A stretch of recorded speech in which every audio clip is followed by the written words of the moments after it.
Hello and welcome students, कैसे हैं आप सब लोग। मैं आप लोगों का मेंटर दोस्त एंड गाइड निमेर्जन हाजिर हूँ आप लोगों के सामने हमारे एटीएक्स की एग्जामिनर रिपोर्ट के डिस्कशन के साथ में। तो जैसे कि आप लोगों को पता ही है, ACCA every 6 months new examiner reports को रिलीज करता है। तो जो लेटेस्ट एग्जामिनर रिपोर्ट अभी हमारे पास में अवेलेबल है for this March attempt is for the September and December cycle.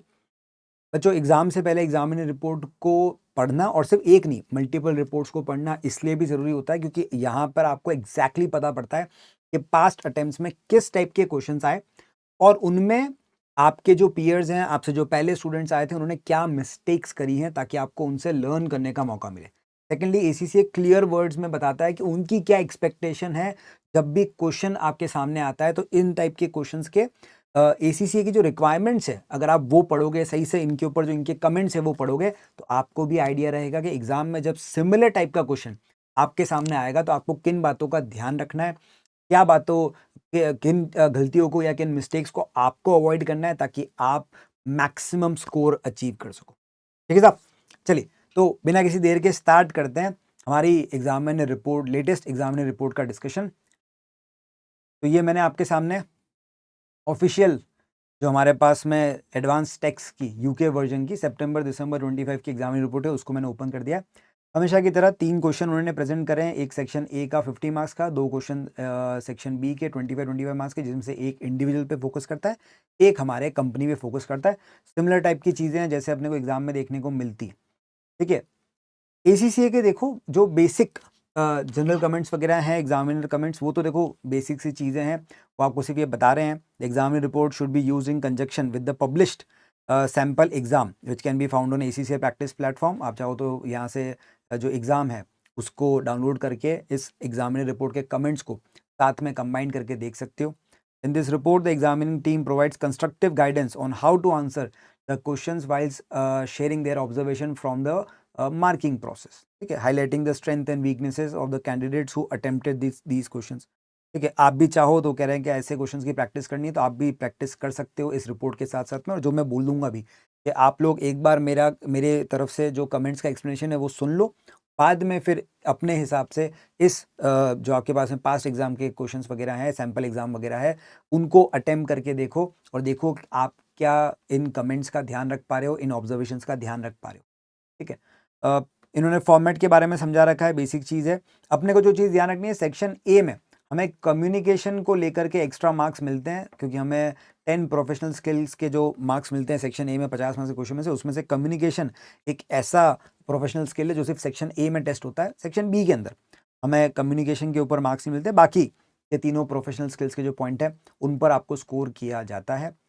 ठीक है, जनरल अप्रोच के बारे में भी बता रखा है, जैसे स्टूडेंट्स वगैरह जो अटेम्प्ट कर रहे हैं पहली बार एटीएस का पेपर, तो किन बातों का आपको ध्यान रखना है। तो यहाँ पे लिखा है जैसे candidate should pay particular attention to the following in order to maximize their chances of success in the exam in the future.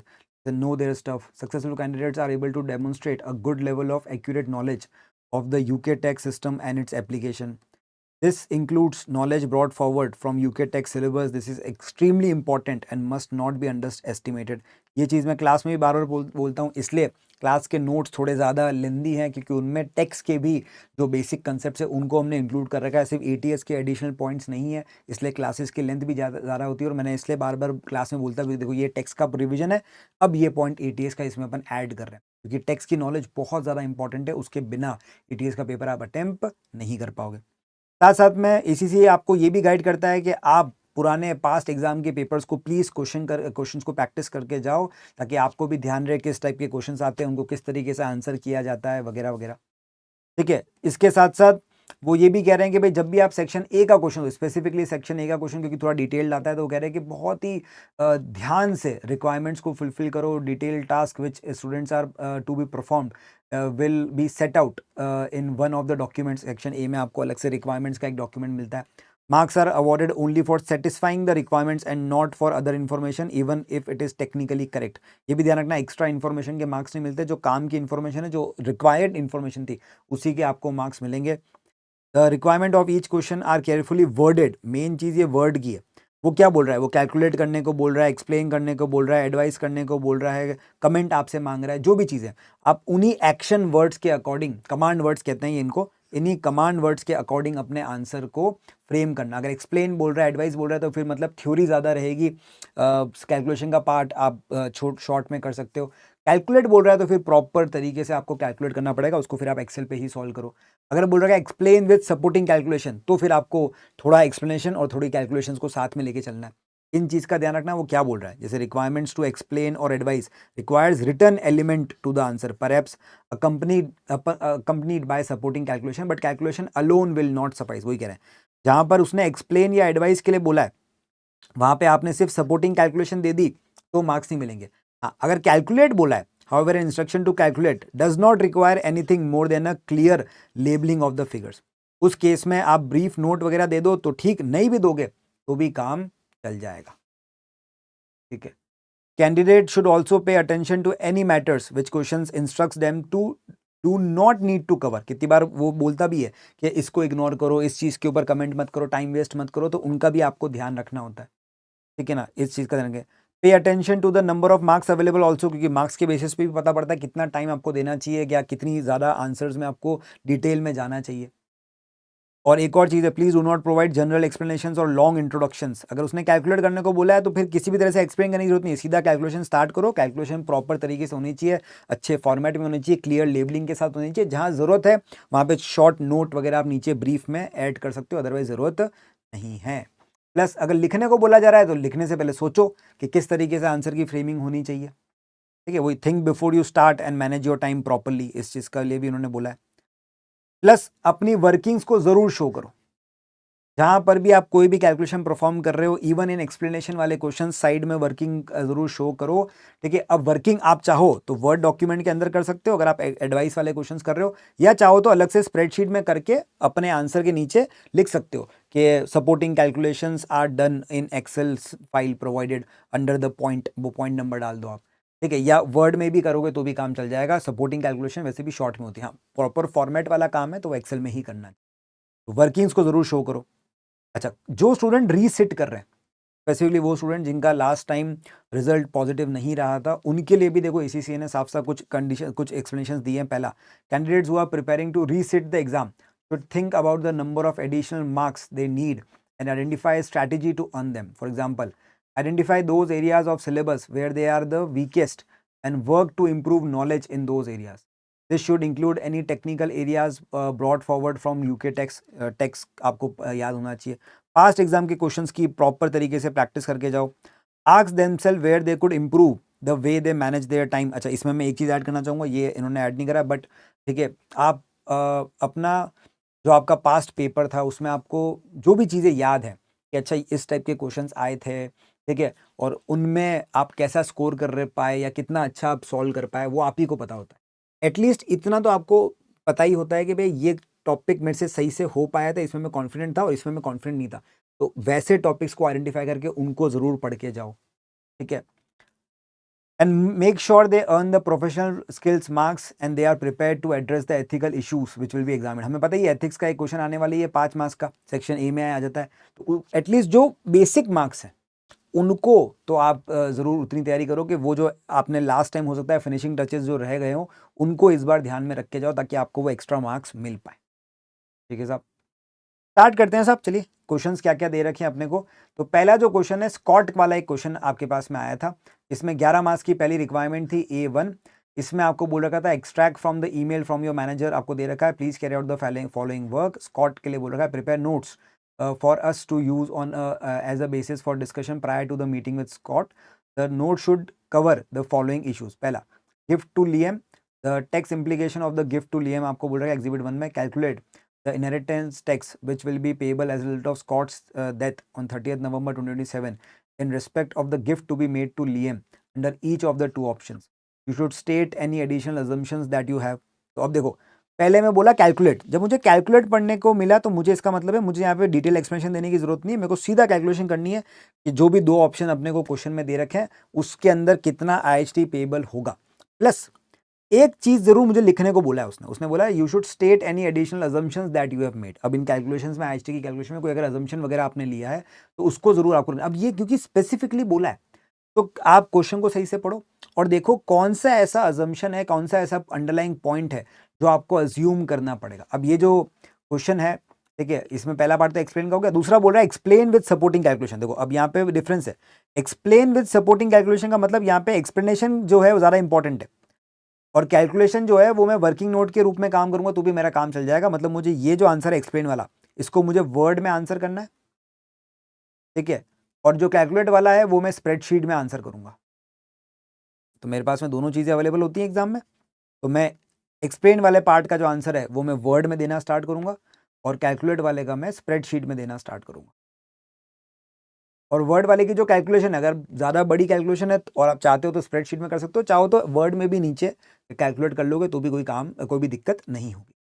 यहाँ बोल रहे हैं explain with supporting calculation the amount of capital gain tax which will be payable by Scott in respect of each of the two options and the date by which any tax will be payable. तो यहाँ पे due date important है, तो आपसे date पूछना चाह रहा है किस डेट तक आपको ये टैक्स जमा कराना होगा सीजीटी के केस में। सीजीटी के केस में ड्यू डेट बहुत सिंपल सी है, नॉर्मल केस के अंदर 31 January following the end of tax year होती है। रेजिडेंशियल प्रॉपर्टी होती है तो 60 दिन में आपको टैक्स जमा कराना होता है। आईएचटी में देखना पड़ता है कि भाई सीएलटी है, पीईटी है, ठीक है, अगर सीएलटी है तो टैक्स जमा कराना है, वो देखना पड़ेगा फर्स्ट हाफ में गिफ्ट करा है, सेकंड हाफ में गिफ्ट करा है, वो सब चीज़ें आपको देखनी पड़ती है। फर्स्ट हाफ में करोगे तो 30 अप्रैल की डेट हो जाएगी, सेकंड हाफ में करोगे तो आपके पास में जिस महीने में आपने गिफ्ट करा उसके एंड से 6 महीने आगे जाना पड़ता है, वो पॉइंट होगा। देखो यहाँ पे इन्होंने बोल रखा है, अब रिक्वायरमेंट के लिए इन्होंने अपने कमेंट्स किया दिए। तो first part of this requirement ask student to calculate, आपका ध्यान भी कैलकुलेशन होना चाहिए, to calculate the inheritance tax payable in respect of lifetime gifts to be made by client to his son. तो client जो है अपने सन को लाइफ टाइम गिफ्ट देना चाहता है on the assumption that he dies within 3 years of making this gift. ये assumption के साथ में कि भाई जो क्लाइंट है उसकी 3 साल के अंदर डेथ होने वाली है। तो यहाँ और आपके पास में 2 ऑल्टरनेट ऑप्शंस थे that were considered for this gift. ये या तो आप पहले अपना फार्म बेच दो followed by the immediate gift of the proceeds, या फिर सीधा फार्म गिफ्ट कर दो। अगर सीधा फार्म गिफ्ट करोगे तो एपीआर के बारे में आपको ध्यान में रखना है। अगर पहले बेचोगे तो बेचने पर गेन होगा, बाद में कैश गिफ्ट के ऊपर आईएसटी लगेगा। दोनों केस में ये गिफ्ट देने की डेट पे तो पीईटी होंगे, ठीक है, लेकिन अगर विद इन 3 year डेथ हो रही है तो विद इन 7 years के केस में आ जाएगा। टेपर रिलीफ वगैरह भी यहाँ पे कुछ ज़्यादा मिलने वाला नहीं है, ठीक है, और उस केस में डेथ के ऊपर टैक्स कैलकुलेशन आपको निकालनी पड़ेगी। It was pleasing to see that most candidates clearly presented their calculation under separate headings for each option and for each tax. तो चलो लोगों ने, बच्चों ये कह रहे हैं कि भाई इन्होंने ओवरऑल जो आपकी कैपिटल गेन की कैलकुलेशन थी और आईएसटी की कैलकुलेशन थी दोनों ऑप्शन में, वो बच्चों ने बहुत अच्छे से कैलकुलेट करी, which was a very good thing, ठीक है। यूज ऑफ सच सब heading is always recommended in the questions. वही आपने प्रॉपर क्लियरली बोला, भाई पहले आपने ए पार्ट का आंसर दिया, उसमें फर्स्ट ऑप्शन क्या था उसका नाम लिखा, उसकी कैलकुलेशन, फिर सेकंड ऑप्शन उसकी कैलकुलेशन। इधर भी सपोर्टिंग कैलकुलेशन में CGT under first option, CGT under second option, इस तरीके से कैलकुलेट कर रहा तो बेटर है।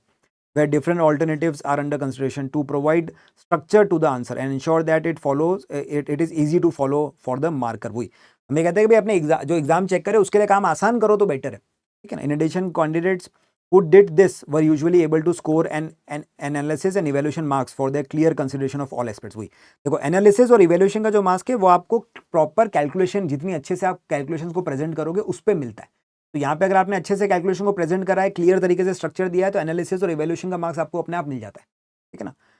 डिस्पाइट द रिक्वायरमेंट, अब वही इसमें प्रोफेशनल एक्यूमेंट का मार्क्स कहाँ मिलेगा, वो मिलेगा इस एडिशनल एजम्पशन को स्टेट करने पर, ठीक है, और ड्यू डेट वगैरह सही से लिखने पर, वो आपको प्रोफेशनल एक्यूमेंट के ऊपर मार्क्स दिलाएगा, ठीक है। अंडरलाइंग कुछ बातों का जो आपको ध्यान में रखना है, जैसे यहाँ पे गिफ्ट ऑफ फार्म में अगर आपको एपीआर का पॉइंट याद आता है तो वो आपको एक्यूमेंट का पॉइंट दिला देगा, ठीक है ना। सीजीटी में आपको ध्यान रखना है क्योंकि आप आईएचटी और सीजीटी दोनों की बात कर रहे हो, तो जिन गिफ्ट्स के ऊपर आपने सीजीटी पे कर दिया वहाँ पे आईएचटी पे कर दिया, वहाँ पे सीजीटी में गिफ्ट होल्ड ओवर रिलीफ वगैरह आपको मिल सकता है, ठीक है, उसके आपको एक्यूमेंट के मार्क्स मिल सकते हैं। ऐसे पॉइंट्स को पिक करने के और उनको एक्सप्लेन करने के आपको, क्योंकि यहाँ तो एक्सप्लेन करने को बोला है तो सेकंड वाले में एक्सप्लेन करने को और फर्स्ट वाले में अजम्पशन सही से लिखने को, ठीक है, जो भी अंडरलाइंग अजम्पशंस वगैरह होंगे। तो यहाँ पे एपीआर को लेके अजम्पशंस वगैरह के पॉइंट हो सकते हैं जिनके बारे में अपने को ध्यान लिखना है, तो उनके लिए आपको प्रोफेशनल एक्यूमेंट के मार्क्स मिल जाएंगे। Despite the requirement being to calculate, a significant number of candidates included written explanation as part of their answer। वही तो कैलकुलेट बोला है तो मेजर पोर्शन कैलकुलेट पे जाएगा। सिग्निफिकेंट पॉइंट को ब्रीफ में एक्सप्लेन करना चाहो तो कर सकते हो, वो भी जरूरत हो तो, बना नहीं करोगे चलेगा। Sometimes these were quite detailed and while technically correct were not part of the requirement। In some cases it appeared that quite a lot of time would have been wasted here। Candidates are reminded that they should ensure that they carefully read the command word for each requirement। यहाँ पे command word क्या था, calculate करने का, ज़्यादा explain करने की जरूरत नहीं। इसी की जगह जो दूसरा पार्ट था इसके बाद में एक और बोल रखा था, the requirement stated that calculation was was to be only the IHT payable as a result of Scott's death in respect of the proposed gift to Liam. ठीक है ना, आपको ऑब्वियसली बात है candidates had to consider the availability of nil rate band in doing this calculation, a very commonly tested aspect of this type of computation. Exam में भी जब इस टाइप की कैलकुलेशन आती है तो नील रेड बैंड का इफेक्ट मिलेगा नहीं मिलेगा, रेजिस्टेंस नील रेड बैंड मिलेगी नहीं मिलेगी, अनयूज तो नहीं है स्पाउस वगैरह की, ये सारी चीज़ें आपको चेक करनी होती है। Most identified that both of the two previous lifetime gifts were made within the previous 7 years of the proposed gift। और अगर previous 7 year में करें हैं तो फिर उससे आपकी नील रेड बैंड की वैल्यू कम हो जाएगी डेथ पे जो अवेलेबल है। वो सब लोगों ज़्यादातर बच्चों ने कम कर दिया कैलकुलेट सही से। However a good number of seemed to think that they need to perform full calculation of both IHT payable in lifetime also as a result of death। तो आपने लाइफ टाइम की भी कैलकुलेशन करी जो पुराने वाले गिफ्ट थे, और ये वाला जो पर्टिकुलर गिफ्ट है इसकी भी आपने कैलकुलेशन करी डेथ के ऊपर, जबकि साफ साफ बोल रखा है कि आपको कैलकुलेशन करनी है as a result of cost death in respect of gift made to Liam. तो इसके अलावा जो बाकी के 2 और गिफ्ट एग्जाम में क्वेश्चन में दे रखे हैं उनकी डेथ के ऊपर टैक्स कैलकुलेशन करने की जरूरत नहीं थी। ठीक है, again in some cases this wasted a considerable amount of time. और क्वेश्चन ए में दिक्कत ही होती है कि टाइम बहुत चला जाता है, उस चक्कर में क्वेश्चन सेक्शन बी के जो 2 क्वेश्चन जो ईजियर होते हैं उनमें बच्चों को स्कोर नहीं आ पाते। Questions as ATX will often focus on just one aspect of IHT computation. In this case, tax on one lifetime gift as a result of donor's death। तो आपको ये ध्यान रखना है कि क्वेश्चन क्या बोल रहा है, सिर्फ उसी के बारे में बात करो। हाँ, बाकी के लिए आपको लगता है कि कोई पॉइंट एक्सप्लेन करना जरूरी है क्वेश्चन के लिए या कोई कैलकुलेशन करनी जरूरी है तो छोटा सा वर्किंग नोट में शॉर्ट में कैलकुलेशन कर लो, प्रॉपर बड़े फॉर्मेट में जाने की जरूरत नहीं। ठीक है, फिर बोल रहा है the inclusion of the farm did elicit consideration of APR. वही फार्म पढ़ते से एपीआर दिमाग में आना चाहिए, and most were able to apply this correctly and at correct rate also. The final part of this part was requirement was to state any additional assumptions which have been made.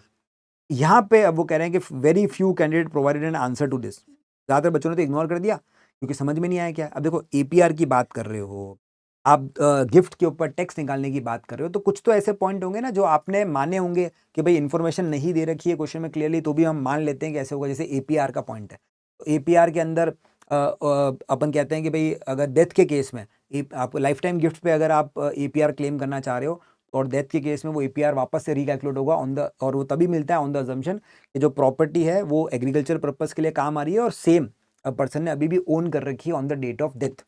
ठीक है, क्योंकि अभी gift कर रहे हैं, death 3 साल बाद होगी, तो वहां पे एक अजम्पशन हो जाएगा यहाँ पे अपना कि अपन एपीआर को विड्रॉ नहीं करेंगे, वो चीज यहाँ लिखनी पड़ेगी। In the case of APR और BPR being available in respect of a lifetime gift, candidate should always expect that the requirement for the recipient to still own the asset or a replacement at the date of donor's death will inevitably be irrelevant। वो आ गया point देखो, क्योंकि अपने को यहाँ पे donor की death पर टैक्स निकालना है, गिफ्ट मिल रहा था लाइफ टाइम में। अब लाइफ टाइम के दौरान अगर आपने एपीआर या बीपीआर दिया है तो डेथ के ऊपर भी हम कहते हैं कि एपीआर बीपीआर विड्रॉ तो नहीं होगा, वापस चेक कर लो। अब यहाँ पे यही अजम्पशन लेना था आपको कि भाई एपीआर जो है वो आपको लाइफ टाइम में भी मिल रहा है और डेथ के ऊपर भी मिलेगा, कि डेथ के ऊपर भी जो लियम है, ठीक है, वो असेट को ओन करता रहेगा और एग्रीकल्चर पर्पस के लिए ही यूज करता रहेगा। ठीक है, वही इसके लिए बोल रहे हैं, it is also worth reminding candidate that before moving on to next part of this requirement you should always double check that you have completely answer the current part. ये भी एक अच्छा पॉइंट है, ये कि आपको हमेशा चेक करना चाहिए कि भाई नेक्स्ट क्वेश्चन में बढ़ने से पहले कि इस क्वेश्चन का मैंने सारे पॉइंट्स की रिक्वायरमेंट फुलफिल कर दी है या नहीं। अब सेकंड पार्ट जो था वो एक्सप्लेनेशन का था विद सपोर्टिंग कैलकुलेशन। तो यहां पर अब आपको ये ध्यान रखना है कि एक्सप्लेनेशन के ज्यादा मार्क्स होंगे ना कि डिटेल्ड कैलकुलेशन के। तो एक्सप्लेनेशन को अच्छे से लिखना है। अब यहाँ पे भी आपके पास 2 ऑप्शन थे। पहला ऑप्शन था कि आप फार्म को बेचोगे पहले फिर कैश गिफ्ट करोगे। फार्म को बेचने पर सीजीटी लगेगा, फार्म को सेल कर रहे हैं, ठीक है, और फिर कैश को गिफ्ट कर रहे हैं। अब फार्म को सेल करने पर सीजीटी आएगा लेकिन कैश को गिफ्ट करने पर सीजीटी नहीं आएगा, क्योंकि कैश एक एग्जम्प्ट असेट होती है। ये चीज आइडेंटिफाई करनी थी कि सेल ऑफ फार्म, जब अपन फार्म सेल करेंगे तब तो गेन निकालना पड़ेगा, लेकिन कैश गिफ्ट करने पर गेन निकालने की जरूरत नहीं, क्योंकि कैश का जो गिफ्ट है, कैश जो है वो एग्जम्प्ट असेट्स में आती है। तो कहते हैं a good number of candidate appear to have forgotten about the sale of farm prior to the gift of cash and focused only on the latter. तो लोगों ने ज्यादातर केसेस में गिफ्ट कर दिया, गिफ्ट को तो उन्होंने सही से रिकॉग्नाइज करा कि वो एग्जम्प्ट हो जाएगी, बट स्टार्टिंग में ये नहीं, इस सेल ऑफ फार्म के ऊपर वो गेन निकालना भूल गए, तो उसके लिए उनको 3 मार्क्स सही से नहीं मिल पाए। इन respect of the second option, यहां पर भी ज्यादातर लोगों ने समझ लिया कि भाई गिफ्ट कर रहे हो आप क्या कहते हैं कोई भी प्रॉपर्टी, ठीक है, और जिसके ऊपर आपको IHT पे करना पड़ सकता है, तो आपको CGT के अंदर आपको गिफ्ट होल्डर रिलीफ मिल जाएगा। In the respect of second option, most candidates pick that the scenario that the gift would be eligible for gift holder relief and were able to correctly conclude that this would mean that no CGT would arise currently in this scenario. Those who went on to explain the gain which would only be deferred until a future sell by the recipient were able to earn a commercial acumen mark also. और ये भी बोले कि भाई अब ये gain आपने ये तो बता दिया कि डेफर होगा, बट एक्सप्लेनेशन बोल रहा है ना, तो ये भी देखो कि डेफर अब कब तक होगा, जब तक ये प्रॉपर्टी रिसिपिएंट जो है वो मार्केट में बेच नहीं देता। जिस दिन वो प्रॉपर्टी मार्केट में बेचेगा, फार्म को बेचेगा, उस दिन ये डेफर्ड गेन आपके ऊपर अक्रू हो जाएगा या टैक्सेबल बन जाएगा। तो ये लाइन लिखने के आपको प्रोफेशनल कमर्शियल एक्यूमेन के मार्क्स मिले। ठीक है, तो अब ये चलो ठीक है, मैं मानता हूँ ये थोड़ी सी चीज़ें जो है अब ये प्रैक्टिस के साथ ही आती है। जब तक आप देखो अब ये क्वेश्चन पढ़ा तो आपको भी समझ में आया कि अच्छा ये चीज़ों का मुझे एग्जाम में ध्यान रखना है। अब ऐसे अगर तुमने 3-4 एग्जामिनर रिपोर्ट के क्वेश्चंस को अटेम्प्ट करा और ऐसे 3-4 एग्जामिनर रिपोर्ट्स को अटेम्प्ट करा, एक में 3 क्वेश्चन है, 3-4 कर दोगे तो 12 क्वेश्चन हो जाएंगे। ऑटोमेटिकली तुम्हें पता पड़ जाएगा कि एग्जाम में किस तरह का आंसर लिखना होता है। ठीक है ना, तो इसलिए एग्जामिनर रिपोर्ट को सॉल्व करना और इनके क्वेश्चंस पे कमेंट्स को पढ़ना इंपॉर्टेंट होता है, ताकि अपन इन गलतियों को अपन दोहराने से बच सके। अब इनमें से मानता हूँ सारी चीज़ें आपको भी याद नहीं रहेंगी, बट अगर मैं तो कह रहा हूँ आपने 3-4 एग्जामिनर रिपोर्ट्स को सॉल्व करा और उनके कमेंट्स को ध्यान में रख के आपने आंसर्स फ्रेम करे, एग्जाम में अगर उसका मुझे 70-80% भी याद रह गया या उस टाइप का आंसर जिससे मैंने इसमें देखा है या इसके हिसाब से जो मैंने आंसर बनाया है उसका अगर मैं एग्जाम में 70-80% भी लिख के आ गया तो मेरा काम तो हो गया ना साहब। मैं सही लिखूंगा तो मुझे 100 मार्क्स मिलेंगे। मैंने अगर उसका 70-80% भी वहाँ पे एग्जाम में याद रख के लिख दिया या उस टाइप का मैंने आंसर लिख दिया, मान लो छोटी मोटी गलतियाँ भी हो गई तो भी अपने को आराम से 70% मार्क्स मिल सकते हैं। मैं तो कह रहा हूँ थोड़ी गलतियाँ हो गई 60% मिल गए तो भी कहाँ होंगे अपना, तो अपन तो पास हो गए। तो ये चीज़ आपको समझनी पड़ेगी कि आप जब एग्जामिनर रिपोर्ट के अकॉर्डिंग आंसर्स फ्रेम करना सीखोगे और उसका मान लो आपने 70-80% एफिशिएंसी से एग्जाम में काम भी कर लिया तो भी अपने को तो मिल गए ना उतने मार्क्स जितने अपने को चाहिए। अब इसी में सेकंड पार्ट था 5 मार्क्स का, ये टैक्स प्लानिंग का था इन रिस्पेक्ट ऑफ गिफ्ट और टू लियम। अब यहाँ भी बोल रखा है एक्सप्लेन, जब एक्सप्लेन बोल रखा है तो फिर आपका जो पॉइंट है वो थ्योरी पे ज़्यादा ध्यान होना चाहिए। And calculate the reduction in IHT which would result from the delaying the gift bye 6 months. अब अगर ये कह रहे हैं कि गिफ्ट को अगर आप 6 महीने बाद गिफ्ट करोगे तो उससे क्या फर्क पड़ेगा। And prepare a summary of the tax advice you would give to Scott based on the work you have done in part 1 and part 2। तो ये पार्ट 2 तो ये वाला है और 1 पहले वाला है, उन सबको लेकर के आप जो भी एडवाइस दोगे उसकी समरी। तो देखो कम्युनिकेशन इंपॉर्टेंट है, अभी समरी लिखनी सब लिखनी तो इसके कम्युनिकेशन के मार्क्स मिलते हैं आपको यहाँ। अच्छे से समरी लिखोगे तो अच्छा फायदा होगा। अब क्या फर्क पड़ेगा 6 महीने लेट सेल करने से। देखो IHT के रेस्पेक्ट में 6 महीने लेट सेल कर रहे हैं, क्या फर्क पड़ सकता है। ये आप सोच सकते हो कि भाई अगर लेट सेल करा तो नील रेड बैंड में जो पिछले वाले गिफ्ट है, पुराने गिफ्ट है, उनका एडजस्टमेंट किस तरीके से होगा उसके बारे में सोच सकते हैं। 3 साल के अंदर अंदर डेथ होने वाली है, अगर मान लो 6 महीने आगे बढ़ गए तो टेपर रिलीफ के बारे में भी सोच सकते हैं। वो डेट वगैरह देखनी पड़ेगी आपको, एग्जाम में क्या है, क्वेश्चन में क्या दे रखी है। अगर 3 साल से ज़्यादा हो गए तो फिर टेपर रिलीफ मिलना स्टार्ट हो जाता है। ये कुछ पॉइंट्स है जिनके बारे में आपको सोचना पड़ सकता है। ठीक है, इसमें ये मत लिख के आना कि वो टैक्स ईयर चेंज करने की वजह से टैक्स कम ज़्यादा होगा, वो CGT में होता है। IHT में एक नॉर्मल इनकम से हमें कोई फर्क नहीं पड़ता है। ठीक है ना। तो when asked for IHT consequences of delaying a lifetime gift, candidate should always consider 2 things. पहला वही availability of taper relief और दूसरा possibility of 1 or more previous lifetime gifts falling more than 7 years prior to the new date of gift, जिसकी वजह से अगर 7 साल से ज़्यादा पुराना हो गए तो फिर उनको हम अपन अपने नील रेड बैंड में से लेस नहीं करेंगे। तो करंट जो आपका ट्रांसफ़र है उस ट्रांसफ़र ऑफ वैल्यू के ऊपर आपको कम अमाउंट पे टैक्स देना पड़ जाएगा। ये एक फ़ायदा होता है डिले करने का। तो अब ये बोल रहे हैं first of this case was not relevant here, क्योंकि आप अगर 3 साल बाद भी कर दोगे तो भी 6 महीने बाद भी अगर सेल करोगे तो भी वो विद इन 3 ईयर्स आएगा, तो टेपर रिलीफ तो नहीं मिलेगा। लेकिन अगर 6 महीने डिले करते हो तो it is enough for the earlier of the 2 lifetime gift to fall outside the 7 year accumulation period. तो जो पिछले 2 गिफ्ट है उनमें से एक जो है वो प्रीवियस 7 ईयर की गिफ्ट लिमिट में से बाहर निकल जाएगा, तो उसको अपन नील रेड बैंड में से लेस नहीं करेंगे, तो थोड़ा सा IHT का आपको बेनिफिट मिल जाएगा डेथ के ऊपर। तो कहते हैं second part of this requirement was for a summary of the advice candidate would give Scott. अब वही आपने जो भी काम करा उसकी प्रॉपर समरी आपको लिखनी पड़ेगी। ठीक है, based on the work they have done in first two question parts as a starting point candidate should consider all the key points they have just been dealing with. In this case meant the IHT and CGT payable in respect of 2 proposed options for the gift and effect of delaying the gift for 6 months. अब आपको ये तीनों चीजों को consider करके proper एक answer लिख करके आना था। Good answers of this part compared separately the IHT and CGT consequences of each option and then the impact of delaying in each case. तो IHT में भी हमारे पास में दोनों केस का हमने आंसर निकाल रखा है, 6 महीने डिले करने से क्या फर्क पड़ेगा। CGT में भी दोनों केस के बारे में बात करेंगे, 6 महीने डिले करने से क्या फर्क पड़ेगा, वो पॉइंट आपको लिखना है। तो 4 पॉइंट अगर आपने इस तरह से लिख दिया तो आपको मार्क्स मिल जाएंगे। 1 पॉइंट तो वो आपको देगा सिर्फ डिले का, ये 5 मार्क्स का जो क्वेश्चन है इसमें से 1 मार्क्स तो वो यहाँ दे रहा है आपको कि भाई डिले करने से टेपर लीव तो नहीं मिलेगा, लेकिन फर्स्ट 2 जो प्रीवियस 7 ईयर के जो गिफ्ट है उसमें से एक गिफ्ट प्रीवियस 7 ईयर से बाहर निकल जाएगा, तो नील रेड बैंड एक्स्ट्रा मिल जाएगा। एक बेनिफिट तो ये हो गया, 1 मार्क्स यहाँ मिल गया। अब जो IHT के 2 केस थे और CGT के भी 2 केस है, उन दोनों के ऊपर आप एडवाइस अगर लिखोगे तो 1-1 पॉइंट 1-1 मार्क्स हर उस एडवाइस का आपको मिलता जाएगा। उस तरीके से आपको यहाँ पे समरी बनानी थी। समरी का मतलब ये नहीं कि आप बहुत शॉर्ट में लिखो, समराइज का मतलब एक जगह लेकर के आओ।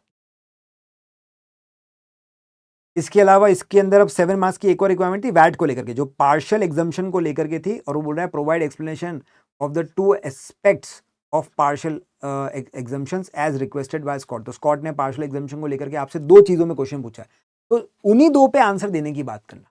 अब बच्चे यहाँ पे गलती क्या करते हैं, पार्शियल एग्जाम्पशन पढ़ा मान लो, अब एग्जैक्टली 2 पॉइंट के बारे में जो पूछ रहा है उसके बारे में आपको ज्यादा इंफॉर्मेशन है, दूसरे पॉइंट लिखना स्टार्ट कर देते हो। ऐसा मत करो, जो बोला है टू द पॉइंट वही बात आपको करनी है। और आपको यहाँ पे प्रॉपर एक्सप्लेनेशन बोला है, तो कैलकुलेशन में ज्यादा फर्क नहीं पड़ा है, बट एक्सप्लेनेशन बोला है तो, और 7 मार्क्स है, तो यहाँ पे इसका मतलब थोड़ा डिटेल आंसर तो जाएगा, इतना भी मुझे पता पड़ रहा है। एक्सप्लेनेशन वर्ड दिख रहा है और 7 मार्क्स दिख रहे हैं, तो कंपेरेटिवली अभी तक जो मैंने आंसर दिया उनसे ये थोड़ा लॉन्ग आंसर होना चाहिए, ठीक है। So most candidates were able to make an attempt at both parts of this requirement in relation to the recoverability of input VAT for partially exempt and exempt entity, thereby enabling them to access and analysis and evaluation marks. तो वही, अगर आपने दोनों part के ऊपर सही से काम करा तो आपको हमने एनालिसिस और एवेल्यूशन का प्रोफेशनल मार्क्स भी दिया है।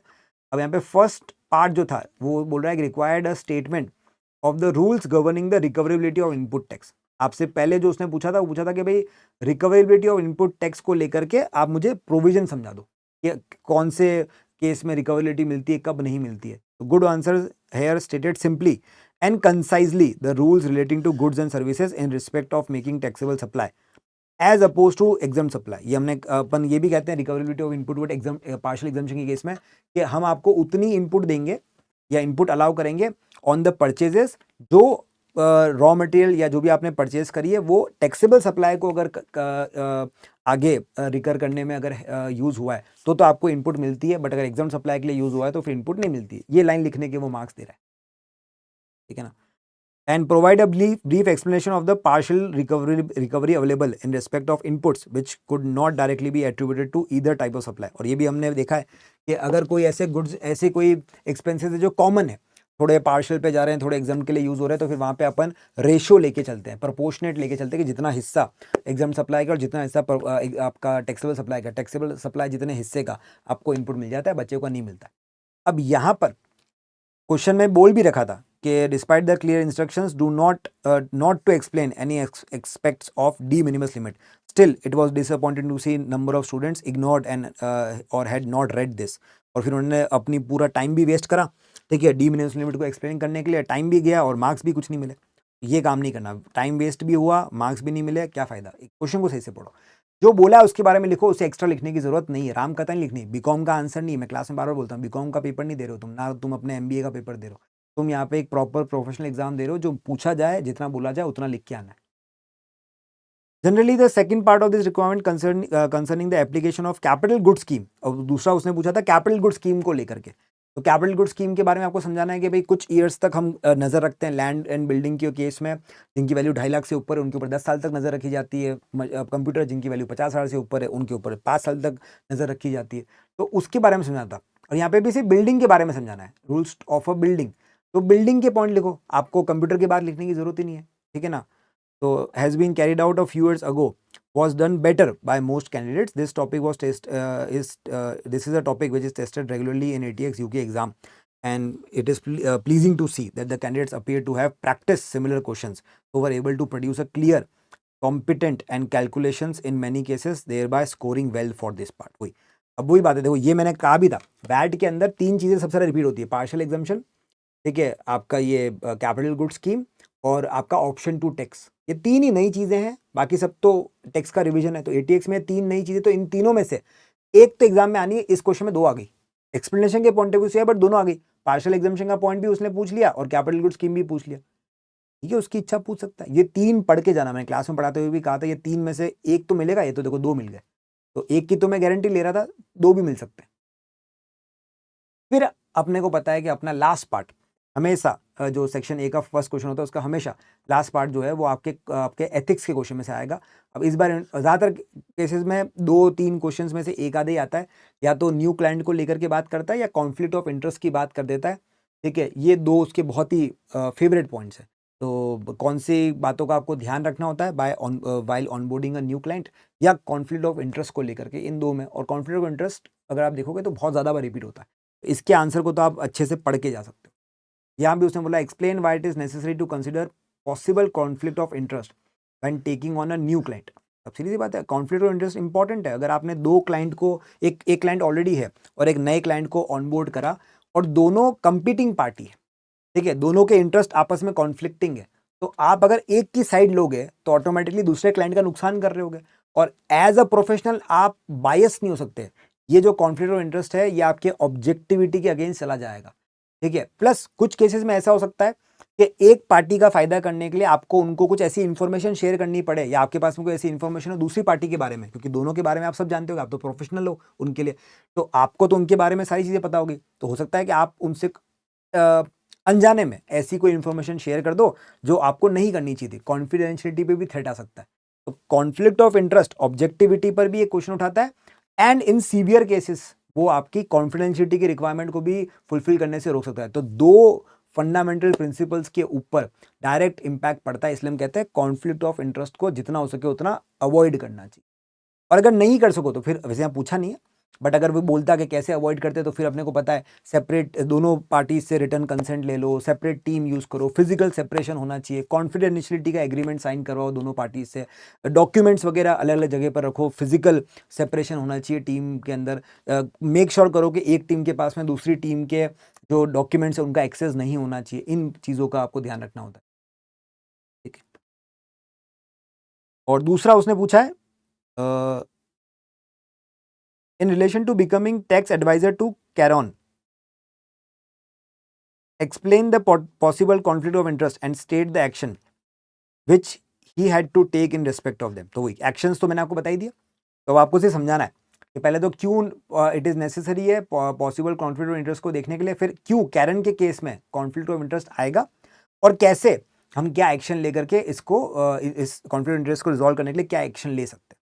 तो 5 मार्क्स है, तो मेरे ख्याल से 1 या 2 मार्क्स तो आपको देगा पॉसिबल कॉन्फ्लिक्ट ऑफ इंटरेस्ट को समझाने के लिए, ठीक है, एक्सप्लेन करने के लिए। यहाँ पर 2 मार्क्स यहाँ दे देगा, 1 मार्क्स दे देगा कैरन के रेस्पेक्ट में कि क्यों यहाँ पे पॉसिबल कॉन्फ्लिक्ट ऑफ इंटरेस्ट आएगा, और फिर एक्शन के लिए 2 मार्क्स वापस दे देगा, ठीक है ना। तो इसके 1 मार्क्स, इसके 2 मार्क्स, और इसके वापस 2 मार्क्स, या 113 या 212, इनमें से कोई एक तरीका होगा आपको मार्क्स मिलने का। तो फर्स्ट पार्ट जो था वो बहुत जेनेरिक है, वो बस जान रहा है कि why it is necessary to consider possible conflict of interest when taking on a new client, but the second part जो है वो पर्टिकुलरली स्पेसिफिक है कि वो क्वेश्चन में कैरन के रेस्पेक्ट में बात करना चाह रहा है आपसे, है ना। तो although relatively few candidate did so, अब यहाँ पे बस वही है कि भाई लोगों ने क्या करा, दोनों क्वेश्चन का जो आंसर है वो जेनरिक दिया, ऐसा नहीं है भाई पहले वाला पार्ट जेनरिक है, दूसरा वाला स्पेसिफिक है, तो जहाँ जेनरिक क्वेश्चन है वहाँ पर जेनरिक आंसर दो, फिर आपके नेक्स्ट पार्ट जो स्पेसिफिक है उसका पैराग्राफ चेंज करके अलग से स्पेसिफिक आंसर दो। तो as part of a generic answer it is often useful to refer to the fundamental principles underlying the ACCA's professional code। यहाँ पे आपको आइडेंटिफाई करने थे कौन कौन से आपके फंडामेंटल प्रिंसिपल्स हैं जो इस केस में आपके लिए इम्पैक्ट करेंगे, तो हमारे लिए ऑब्जेक्टिविटी सबसे बड़ा है, और इन सीवियर केसेस कॉन्फिडेंशियलिटी को भी मेंशन कर सकते हैं। फिर सेकंड पार्ट की जब बात आई, तो most candidate identified the personal relationship between Scott and Karen as a possible conflict of interest, but few provided more details in spite of specific information being provided in the scenario in respect of the estate planning and both being members of the same business partnership। अब अपने को बोल रखा था कि भाई Scott and Karen जो है वो दोनों बिजनेस पार्टनर्स हैं, ठीक है ना, और हमें एस्टेट प्लानिंग करनी है, ठीक है, दोनों के रेस्पेक्ट। तो स्कॉट हमारा ऑलरेडी क्लाइंट है, उसकी प्लानिंग का इंपैक्ट कैरन पे पड़ेगा क्योंकि कैरन उसकी बिजनेस पार्टनर है। अब स्कॉट का फायदा देखेंगे तो कैरन का नुकसान हो सकता है, कैरन का फायदा देखेंगे स्कॉट का नुकसान हो सकता है। जब कोई भी 2 पार्टीज या तो डिवोर्स सेटलमेंट की पार्टीज हों, या सेम कॉन्ट्रैक्ट की अपोजिट एंडिंग पार्टीज हों, सप्लायर कस्टमर का रिलेशनशिप हो, ठीक है। तो इस तरह की सिचुएशन, बिजनेस पार्टनर्स हो, इस तरह की सिचुएशन में कॉन्फ्लिक्ट ऑफ इंटरेस्ट आता है, क्योंकि आप एक पार्टी का फायदा कराने के लिए दूसरे का शायद नुकसान करा लो। आपको समझाना था। This information was given for a reason. Before starting the answer, candidate should think carefully about why the information has been given to them and how they can use it in their answer. आपको बस ये लिखना था कि क्यों इस case में हो रहा है, इस वजह से। हमें पूछा ना why in relation to becoming tax advisor to Karen, explain the possible conflict of interest. क्यों conflict of interest होगा? तो इस वजह से होगा क्योंकि स्कॉट हमारा ऑलरेडी क्लाइंट है और स्कॉट और कैरन जो है वो पार्टनर्स है, बिजनेस पार्टनर्स है, उस वजह से conflict of interest आएगा। फाइनली लास्ट में बोला गया था, here candidates must remember that they can only earn marks for answering the specific requirements, not what they hoped the requirement would be. Significant minority having recognized that Karen would be a new client included discussions of the action to be taken in relation to taking on a new client. Example, contracting previous advisors, money laundering का check करना चाहिए, वगैरह वगैरह बाकी सारी चीज़ें, उनको भी आपको लिखना था, उसके लिए भी आपको मार्क्स मिले. This was not relevant and such, sorry, इसको लिखने की जरूरत नहीं थी क्योंकि यहाँ पर इसका बारे में तो पूछा नहीं ना. हाँ, अपने को एक्शन पूछेगा इन respect of conflict of interest, not in respect of onboarding new client. अब चक्कर क्या है कि इस चैप्टर में से दो ही टाइप के क्वेश्चन एग्जाम में आते हैं, या तो कॉन्फ्लिक्ट ऑफ इंटरेस्ट के, या किसी नए क्लाइंट को का ऑफर, या किसी नए क्लाइंट को एक्सेप्ट करने के, ऑनबोर्डिंग के. तो ये दो टाइप के क्वेश्चन जब बच्चा बार बार पढ़ता है या आंसर याद भी कर लेता है, तो फिर एग्जाम में वो दोनों एक साथ लिख के आ गया. वो कह रहे ऐसा मत करो, आप नए क्लाइंट के रेस्पेक्ट में क्यों लिख रहे हो? हमने पूछा ही नहीं आपसे कि नए क्लाइंट के रेस्पेक्ट में आपको उसके प्रीवियस जो भी एडवाइजर है उससे एडवाइस लेनी चाहिए, पुराने उनके रिकॉर्ड्स वगैरह देखने चाहिए, ठीक है. मनी लॉन्ड्रिंग का कोई केस वगैरह चल रहा है कि नहीं चल रहा है वो आपको देखना चाहिए, बैकग्राउंड चेक टेक्निकली क्लाइंट के ऊपर करना चाहिए. ये सब चीज़ें पूछी नहीं आपसे, तो क्यों लिख के टाइम वेस्ट कर रहे हो? तो मत लिखो. सिर्फ कॉन्फ्लिक्ट ऑफ इंटरेस्ट के बारे में पूरा है, तो कॉन्फ्लिक्ट ऑफ इंटरेस्ट के बारे में ही आपको लिखना है. तो यहाँ पे आपके क्या क्या पॉइंट्स होंगे, तो वो जो मैंने आपको बताया स्टार्टिंग में, स्टेट द क्या नेसेसरी रीजंस, आप किस तरीके से इसको मैनेज करोगे. तो दोनों क्लाइंट से, स्कॉट और कैरन दोनों से या तो रिटन परमिशन ले लो कि भाई उनको कोई ऑब्जेक्शन नहीं है, सेपरेट टीम यूज़ करो, फिजिकल सेपरेशन होना चाहिए, टीम से कॉन्फिडेंशियलिटी के एग्रीमेंट साइन करा दो, उनको समझाओ, उनको ट्रेन करो about the need for maintaining proper confidentiality वगैरह वगैरह. वो सारी चीज़ें आपके पॉइंट में जाएगी, ठीक है. तो ये ध्यान रखो कि जो पूछा है उसके बारे में आंसर लिखना है, एक्स्ट्रा नहीं लिखना है. और लास्ट फिर एक और इसमें रिक्वायरमेंट थी C1 की, 5 मार्क्स की रिक्वायरमेंट थी, 5 की या 7 की, अभी कंफ्यूजन है, जो भी होगा देख अपने को फर्क नहीं पड़ रहा.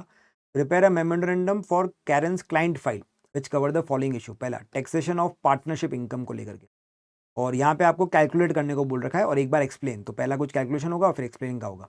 When carrying out this task, you should note that Karen did not have a UK income tax liability in respect of 24-25, and you should ignore her overseas property income for the tax year 25-26 also.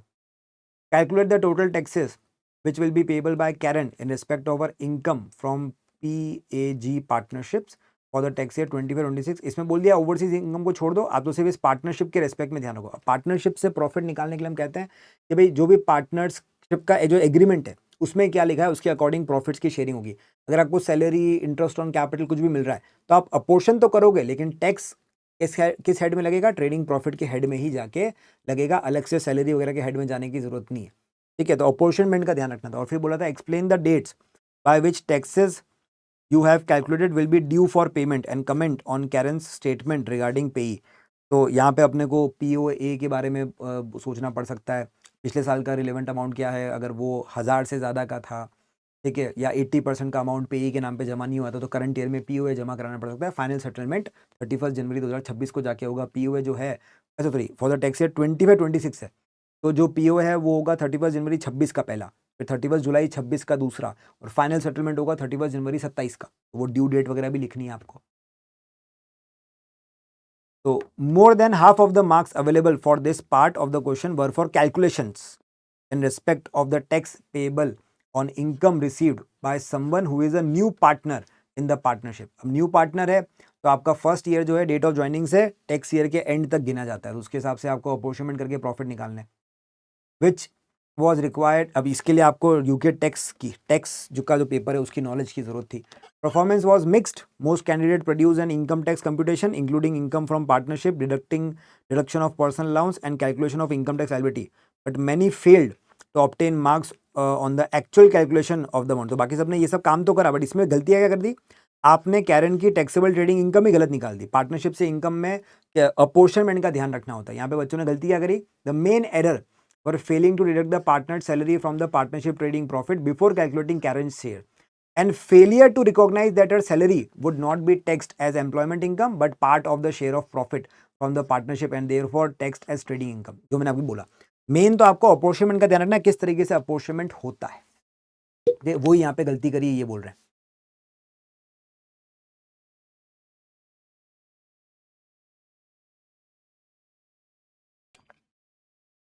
और ये जो है भाई अपने को बोल भी रखा है, this is brought forward knowledge from UK tax के पेपर से ब्रॉड फॉरवर्ड नॉलेज है, and candidate should be prepared to be tested on their brought forward knowledge in some detail as here. और आपको बताऊं एग्जाम में पता नहीं क्यों टैक्स के अंदर पार्टनरशिप का पॉइंट इतना ज़्यादा टैक्स नहीं हो रहा था, लेकिन एटीएक्स में पार्टनरशिप इनको बहुत पसंद आती है, ये बहुत बार टेस्ट करते रहते हैं। तो एटीएक्स के पेपर के लिए पार्टनरशिप के क्वेश्चंस को पढ़ के जाना, वो आते हैं काफी बार, ठीक है।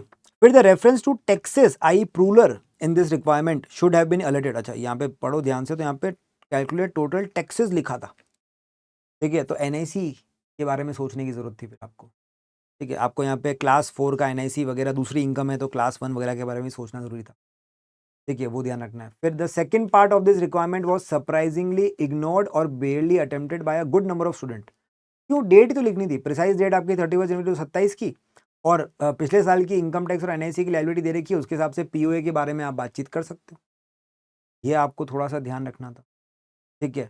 और फिर एक बोल रखा था comment was also required on Karen statement regarding पे। अब देखो जब भी इस तरीके से बोल दिया जाए कमेंट, आपको पर्टिकुलर एक आपको स्टेटमेंट दे रखा है, उसके कमेंट के ऊपर एक्सप्लेनेशन करना है, तो आपको यहाँ पे रेफरेंस देना पड़ेगा कि इस कमेंट के ऊपर हमारा ये ऑब्जर्वेशन है, या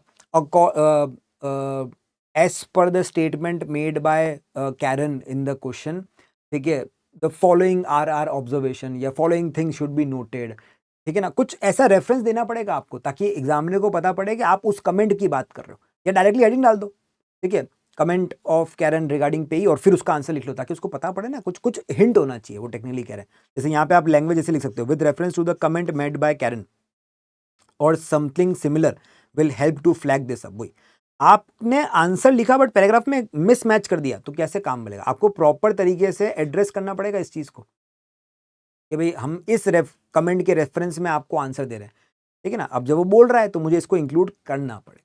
तो ये मेन बस वही है कि क्वेश्चन नंबर ए में जो क्वेश्चन सेक्शन ए का क्वेश्चन नंबर बनाता है उसमें कम्युनिकेशन के मार्क्स मिलते हैं, और कम्युनिकेशन में वो इस तरीके से आपसे चेक करता है, ठीक है ना। समराइज करने को बोल रहा है, कमेंट्स प्रॉपर करने को बोल रहा है, तो लैंग्वेज वगैरह के जो मार्क्स है, कम्युनिकेशन के जो मार्क्स हैं, वो इस वाले क्वेश्चन में इसलिए मिलते हैं। स्टार्टिंग में कितनी बार बोलता है तो आपको लिखना पड़ता है कि भाई फाइल्स में जाएगा, हम टू किसको लिख रहे हैं, टैक्स हमारे को बंदे को, सब्जेक्ट क्या है, किस बारे में एडवाइस जारी है, कौन प्रिपेयर कर रहा है, तो प्रिपेयर्ड बाय टैक्स जो भी आपको पोस्ट दे रखी है, वो सारी चीज़ें भी आपको लिखनी पड़ती हैं, डेट लिखनी पड़ती है, डेट दे रखी होती है, तो वो सब चीज़ों का आपको ध्यान रखना पड़ता है। आपकी फॉर्मेटिंग अच्छी होनी चाहिए, कम्युनिकेशन अच्छी होनी, इसलिए सेक्शन ए के क्वेश्चंस की प्रैक्टिस लगती है, अच्छे नंबर ऑफ क्वेश्चंस को प्रैक्टिस करके जाओगे स्पेसिफिकली इस तरीके से, जहाँ पर आपको एग्जामिनर रिपोर्ट में पास्ट एग्जाम्स आपको मिल ही रहे हैं, पास्ट पेपर्स में, और उनके कमेंट्स मिल रहे हैं, तो आपको पता भी पड़ता रहेगा कि आपने जो आंसर लिखा है उसमें क्या कमी रहेगी, कहाँ चीज़ें बेटर हो सकती। इसके अलावा इसकी एक और रिक्वायरमेंट थी, taxation of overseas property income. आपको बोल रहा है Karen is domiciled in UK, she was non-UK resident from 1st June 2021 until 5th April 2025. The split year basis will apply in the tax year 25-26 by reference to 1st September 2025. आपको बोल रहा है split year basis लगेगा, तो अब सोचने की जरूरत नहीं है, लगेगा। आपको बस एक्सप्लेन करना है, the amount of Karen's overseas property income which will be subject to income tax in the tax year 25-26 and why Karen's retention of this income overseas has no relevance for the tax purpose. देखो अपने को domicile के लिए बोल रखा है, domicile तो UK की है और वो नॉन रेसिडेंट थी पहले, लेकिन अब रेसिडेंट बन चुकी है, का मतलब अब वो रेसिडेंट डोमिसाइल हो चुकी है। रेसिडेंट एंड डोमिसाइल है तो आपके पास में रेमिटेंस बेसिस का ऑप्शन ही नहीं होता है, वही कह रहे हैं यहाँ पे ये कि why Karen's retention of this income overseas has no relevance for tax purpose. Retention का मतलब कि आपने पैसा रेमिट नहीं करा यूके में, कोई फर्क नहीं पड़ रहा। अगर आप डोमिसाइल हो और यूके रेसिडेंट हो तो आप वर्ल्ड वाइड इनकम पर राइजिंग बेसिस पे टैक्स दोगे। तो इससे कोई फर्क नहीं पड़ रहा कि आप पैसा यूके में लाए नहीं लाए, आपके पास रेमिटेंस का ऑप्शन वैसे ही नहीं, क्योंकि आप डोमिसाइल्ड इन यूके हो और आप यूके रेसिडेंट बन चुके हो। तो रेसिडेंट डोमिसाइल का केस हो गया ये। इसको आइडेंटिफाई करना था और इसके हिसाब से आपको कैलकुलेशन करनी थी। अब आप 1 सितंबर को रेसिडेंट बनोगे तो सितंबर से लेकर के अप्रैल 26 तक, 5 अप्रैल 2026 तक, तो सितंबर, अक्टूबर, नवंबर, दिसंबर, जनवरी, फरवरी, मार्च, अप्रैल, सितंबर, अक्टूबर, 7 महीने, 7 महीने के हिसाब से आपको कैलकुलेशन करनी पड़ेगी। तो answer to the first part of the requirement to explain the amount of overseas property income which would be subject to UK income tax was expected to focus on the impact of Karen's changed UK tax resident status, क्योंकि पहले resident नहीं थे, अब resident बन गए। तो जिस date को रेसिडेंट आप, मतलब जिस डेट से आपका स्प्लिट ईयर बेसिस लग रहा है, बोल भी रखा है 1 सितंबर से लग रहा है, तो 1 सितंबर के बाद की जो इनकम है उसके ऊपर आपको ध्यान देना है, ठीक है। और आपको रेसिडेंस का स्टेटस और डोमिसाइल स्टेटस भी क्वेश्चन में ऑलरेडी दे रखा, तो आपको वापस से रिपीट करने की जरूरत नहीं, आपको सिर्फ 7 महीने के हिसाब से कैलकुलेशन करनी थी, बात खत्म, ठीक है। बट यहाँ पे दिक्कत क्या हो गई, जब ये पूछा गया नेक्स्ट पॉइंट के बारे में, जब बातचीत हुई कि क्यों रिटेंशन से फर्क नहीं पड़ेगा, तो ज्यादातर लोग इस जगह फंस गए, उनको लगा डोमिसाइल है इस वजह से आपको यूके में टैक्स नहीं, नहीं, आप रेसिडेंट बने हो, जिस डेट से रेसिडेंट बने हो उस ईयर से स्प्लिट ईयर बेसिस लगेगा, और स्प्लिट ईयर बेसिस की वजह से आपको करंट ईयर में यूके में टैक्स देना है। जो डोमिसाइल स्टेटस का आंसर है वो सेकंड पार्ट के ऊपर जाना चाहिए था, ना कि फर्स्ट पार्ट के ऊपर। ये गलती कर दी कि बच्चों ने फर्स्ट पार्ट में डोमिसाइल स्टेटस के बारे में बातचीत करनी स्टार्ट कर दी, जबकि फर्स्ट वाला जो पार्ट है स्प्लिट ईयर बेसिस है वो रेसिडेंशियल स्टेटस की वजह पे डिपेंड करता है। जो ये रेमिटेंस बेसिस वाला पॉइंट है ये डोमिसाइल प्लस रेसिडेंट दोनों पे डिपेंड करता है। ये थोड़ा सा बच्चों ने गलती कर दी। There was frequently similar confusion in relation to the discussion of the irrelevance of the Karen's unremitted overseas income with respect to the availability of the remittance basis and the relevance of a tax residence and domicile status in determining this. The default position of taxing overseas income of a UK tax resident is on arising basis. ठीक है, अपने को पता ही है, अगर आप UK resident हो और डोमिसाइल हो तो अराइजिंग बेसिस पे टैक्स देना है, तो पैसा रेमिट करो चाहे मत करो, उससे कोई फर्क नहीं पड़ता। ये चीज़ आपको पता होनी चाहिए। अब वो बोल रहे हैं कुछ बच्चे, जो बच्चे अगर रीसिट कर रहे हैं एग्जाम यूके में, यूके एसीसी का वापस से ये वाला पेपर, अपना टैक्स का पेपर, अगर एटीएस का पेपर आप वापस से रीसिट कर रहे हो इन द करंट अटेम्प्ट, और पिछले अटेम्प्ट में अगर आपने एक बार दे रखा है, तो प्लीज़ उनको साफ साफ बोल रहे हैं कि आप टैक्सेशन जो ये रेसिडेंशियल स्टेटस और डोमिसाइल स्टेटस की जो बात है, टैक्स रेसिडेंशियल स्टेटस कैसे निकालते हैं, डोमिसाइल स्टेटस कैसे निकाला जाता है, उसका क्या इम्पैक्ट पड़ता है, उसको ध्यान में रखना। अच्छा, वो बच्चे जो जून के लिए प्रिपेयर कर रहे हैं, आपको इसमें ज़्यादा सोचने की जरूरत नहीं, क्योंकि नए रूल आ चुके हैं, फॉरेन इनकम असेसमेंट के नए रूल्स आ चुके हैं, वो वैसे भी चेंज हो जाएंगे, तो वो उनके बारे में अपन जून 2026 एग्जाम के बारे में तब बात करेंगे। तो जो बच्चे जून के लिए प्रिपेयर कर रहे हैं उनके लिए काम थोड़ा सा चेंज हो जाएगा, उनको ये टैक्स रेसिडेंट का स्टेटस और डोमिसाइल स्टेटस के बारे में बात करने की जरूरत नहीं पड़ेगी, क्योंकि रूल्स चेंज हो रहे हैं, रेगुलेशन चेंज।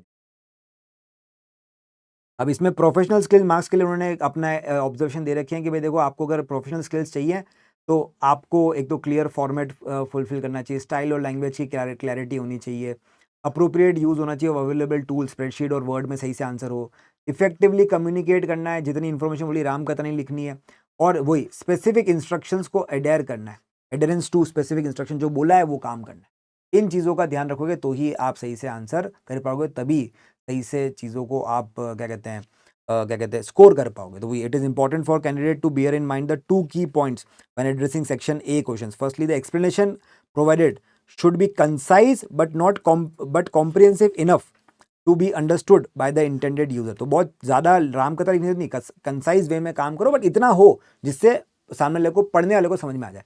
सेकेंडली, जो इन्फॉर्मेशन है उसको आपको क्लियर तरीके से प्रेजेंट करना है, लॉजिकल स्ट्रक्चर्ड वे में प्रेजेंट करना है, ताकि सामने वाले बंदे के लिए रीड करना ईजी हो और अंडरस्टैंड करना ईजी हो। And candidate who scored well demonstrated good use of Word document and the spreadsheet, structured their answer accordingly to the matters to be discussed, which were clearly set out in manager's email, wrote concisely in short, clear paragraphs, and demonstrated a logical thought process when tackling each of the relevant issue। कोई आप अगर clear तरीके से structured way में काम करोगे, proper formats follow करोगे, document, word document का, स्प्रेडशीट का सही से यूज़ करोगे, कैलकुलेशन को सही से प्रेजेंट करोगे, तो ही आपको अच्छे मार्क्स मिलेंगे प्रोफेशनल के कम्युनिकेशन वाले स्पेसिफिकली, क्योंकि इसमें कम्युनिकेशन स्किल्स जो मार्क्स हैं वो आप कितने अच्छे से आंसर लिखते हो, कितना स्ट्रक्चर सही होता है, आपने सही तरीके से इन्फॉर्मेशन को प्रेज़ेंट करा है, नहीं करा है, उसके हिसाब से मिलता है। ठीक है साहब? इन चीज़ों के बारे में आपको ध्यान में रखना है। अब आया इसके बाद में क्वेश्चन नंबर 2, ये अपना इंडिविजुअल वाला क्वेश्चन होता है। इसमें 25 मार्क्स का क्वेश्चन है, 5 मार्क्स के प्रोफेशनल, 20 मार्क्स आप स्कोर कर सकते हो टेक्निकल के नाम पे।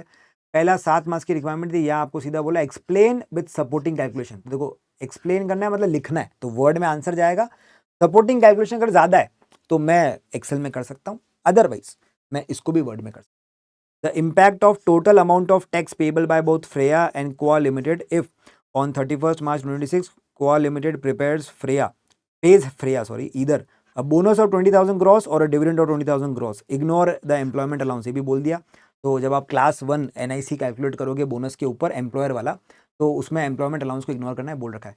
सिमिलर टाइप का क्वेश्चन मैंने अभी आप लोगों को करवाया था जब आप जो अपना बिजनेस प्लानिंग वाला जो चैप्टर है उसके अंदर मैंने बात करी थी कंपनी और इंडिविजुअल दोनों के पॉइंट ऑफ व्यू से। सेम टाइप का क्वेश्चन है, 7 मार्क्स का यहाँ पे आपको दे रखा है।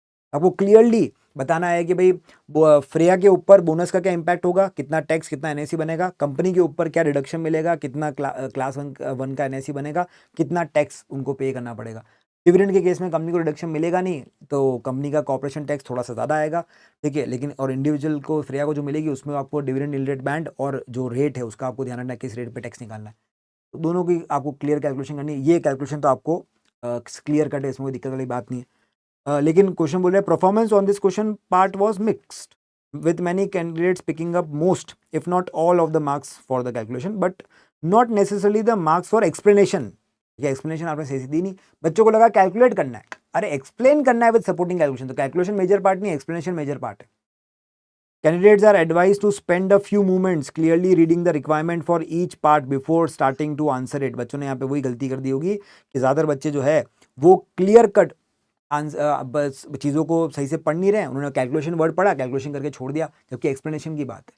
The requirement has been deliberately worded so as to be able to elicit the precise answer which the examiner is looking for, breaking it down in this case जैसे explanation बोला, explain with supporting calculation is an instruction which is very frequently used in ATX UK exam, means that both written explanation and calculation are required. Candidates should note that explain marks cannot be obtained by inferences from calculations, a written statement is needed for explain part। ठीक है, and the impact on the total amount of tax payable by both Freya and Koa का मतलब इधर दोनों के respect में आपको बात करनी है।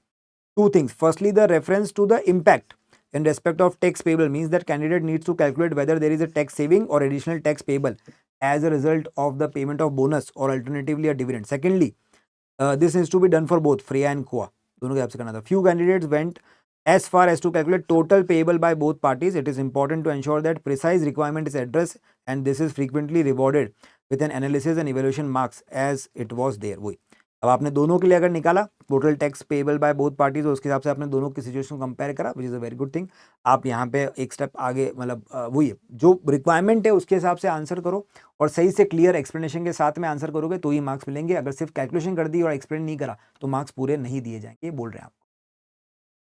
ठीक है, अब ये भी बात है कि candidate should also note that no specific tax were mention. तो इनकम टैक्स, कॉर्पोरेशन टैक्स तो ऑब्वियस है, बट एनआईसी के बारे में ध्यान रखना, और काफ़ी सारे बच्चों ने एनआईसी को हो सकता है इग्नोर कर दिया। ठीक है साहब, हाँ एनआईसी में एक पॉइंट बोल भी रखा था कि आपको जो है आपको एक्सक्लूड करना है, आप इग्नोर करना है आपको यहाँ पे एम्प्लॉयमेंट अलाउंस का। तो क्लास 1 एम्प्लॉयर के एनआईसी के ऊपर आपको एम्प्लॉयमेंट अलाउंस जो मिलता है 5,000 तक का, वो लेस वेस करने की कोई जरूरत है, उसको इग्नोर करना था। अगर आपने सही से एनआईसी की कैलकुलेशन करी तो आपको कमर्शियल एक्यूमेंट का मार्क्स वगैरह भी मिलेगा। फिर जब आप स्टार्ट कर रहे हो calculation, before starting on calculation candidate should then pay attention to the marks available to the question. वो 7 मार्क्स है for these calculations and explanation should act as a signal to the candidate that comprehensive detailed computations were not required। अगर सिर्फ 7 marks की calculation होती तो मैं बोलता कि हाँ कैलकुलेशन डिटेल में करो, बट एक्सप्लेनेशन प्लस कैलकुलेशन के 7 मार्क्स है तो कैलकुलेशन को ज़्यादा डिटेल में जाने की जरूरत नहीं, शॉर्ट में भी काम चल जाए।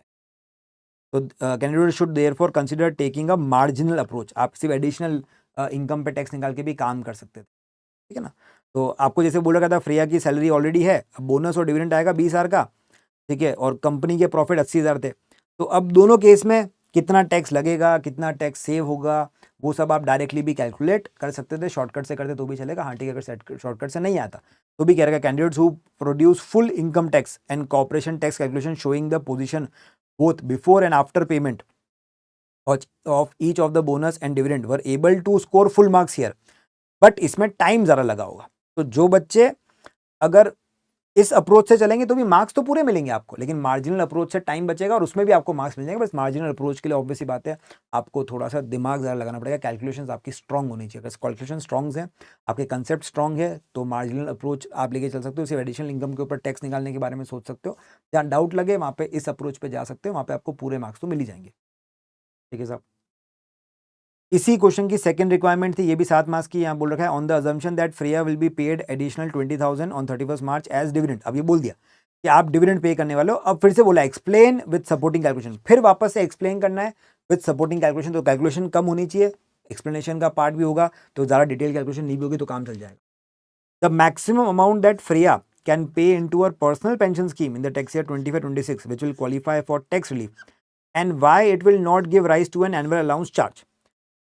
आपको बताना है कितना मैक्सिमम अमाउंट आप कंट्रीब्यूट कर सकते हो, पे कर सकते हो into personal pension scheme without giving rise to annual allowance charge. और एक्सप्लेनेशन बोला है। और ध्यान रखना डिविडेंड पे कर रहे हैं, डिविडेंड रिलेवेंट अर्निंग का पार्ट नहीं बनता है। अब यहाँ पे आपको ध्यान रखना है कि टैक्स रिलीफ के लिए पेंशन के अंदर, पेंशन के रिलीफ के लिए आपको टैक्स रिलीफ मिलता है 3600 पाउंड या 100% of UK relevant earning.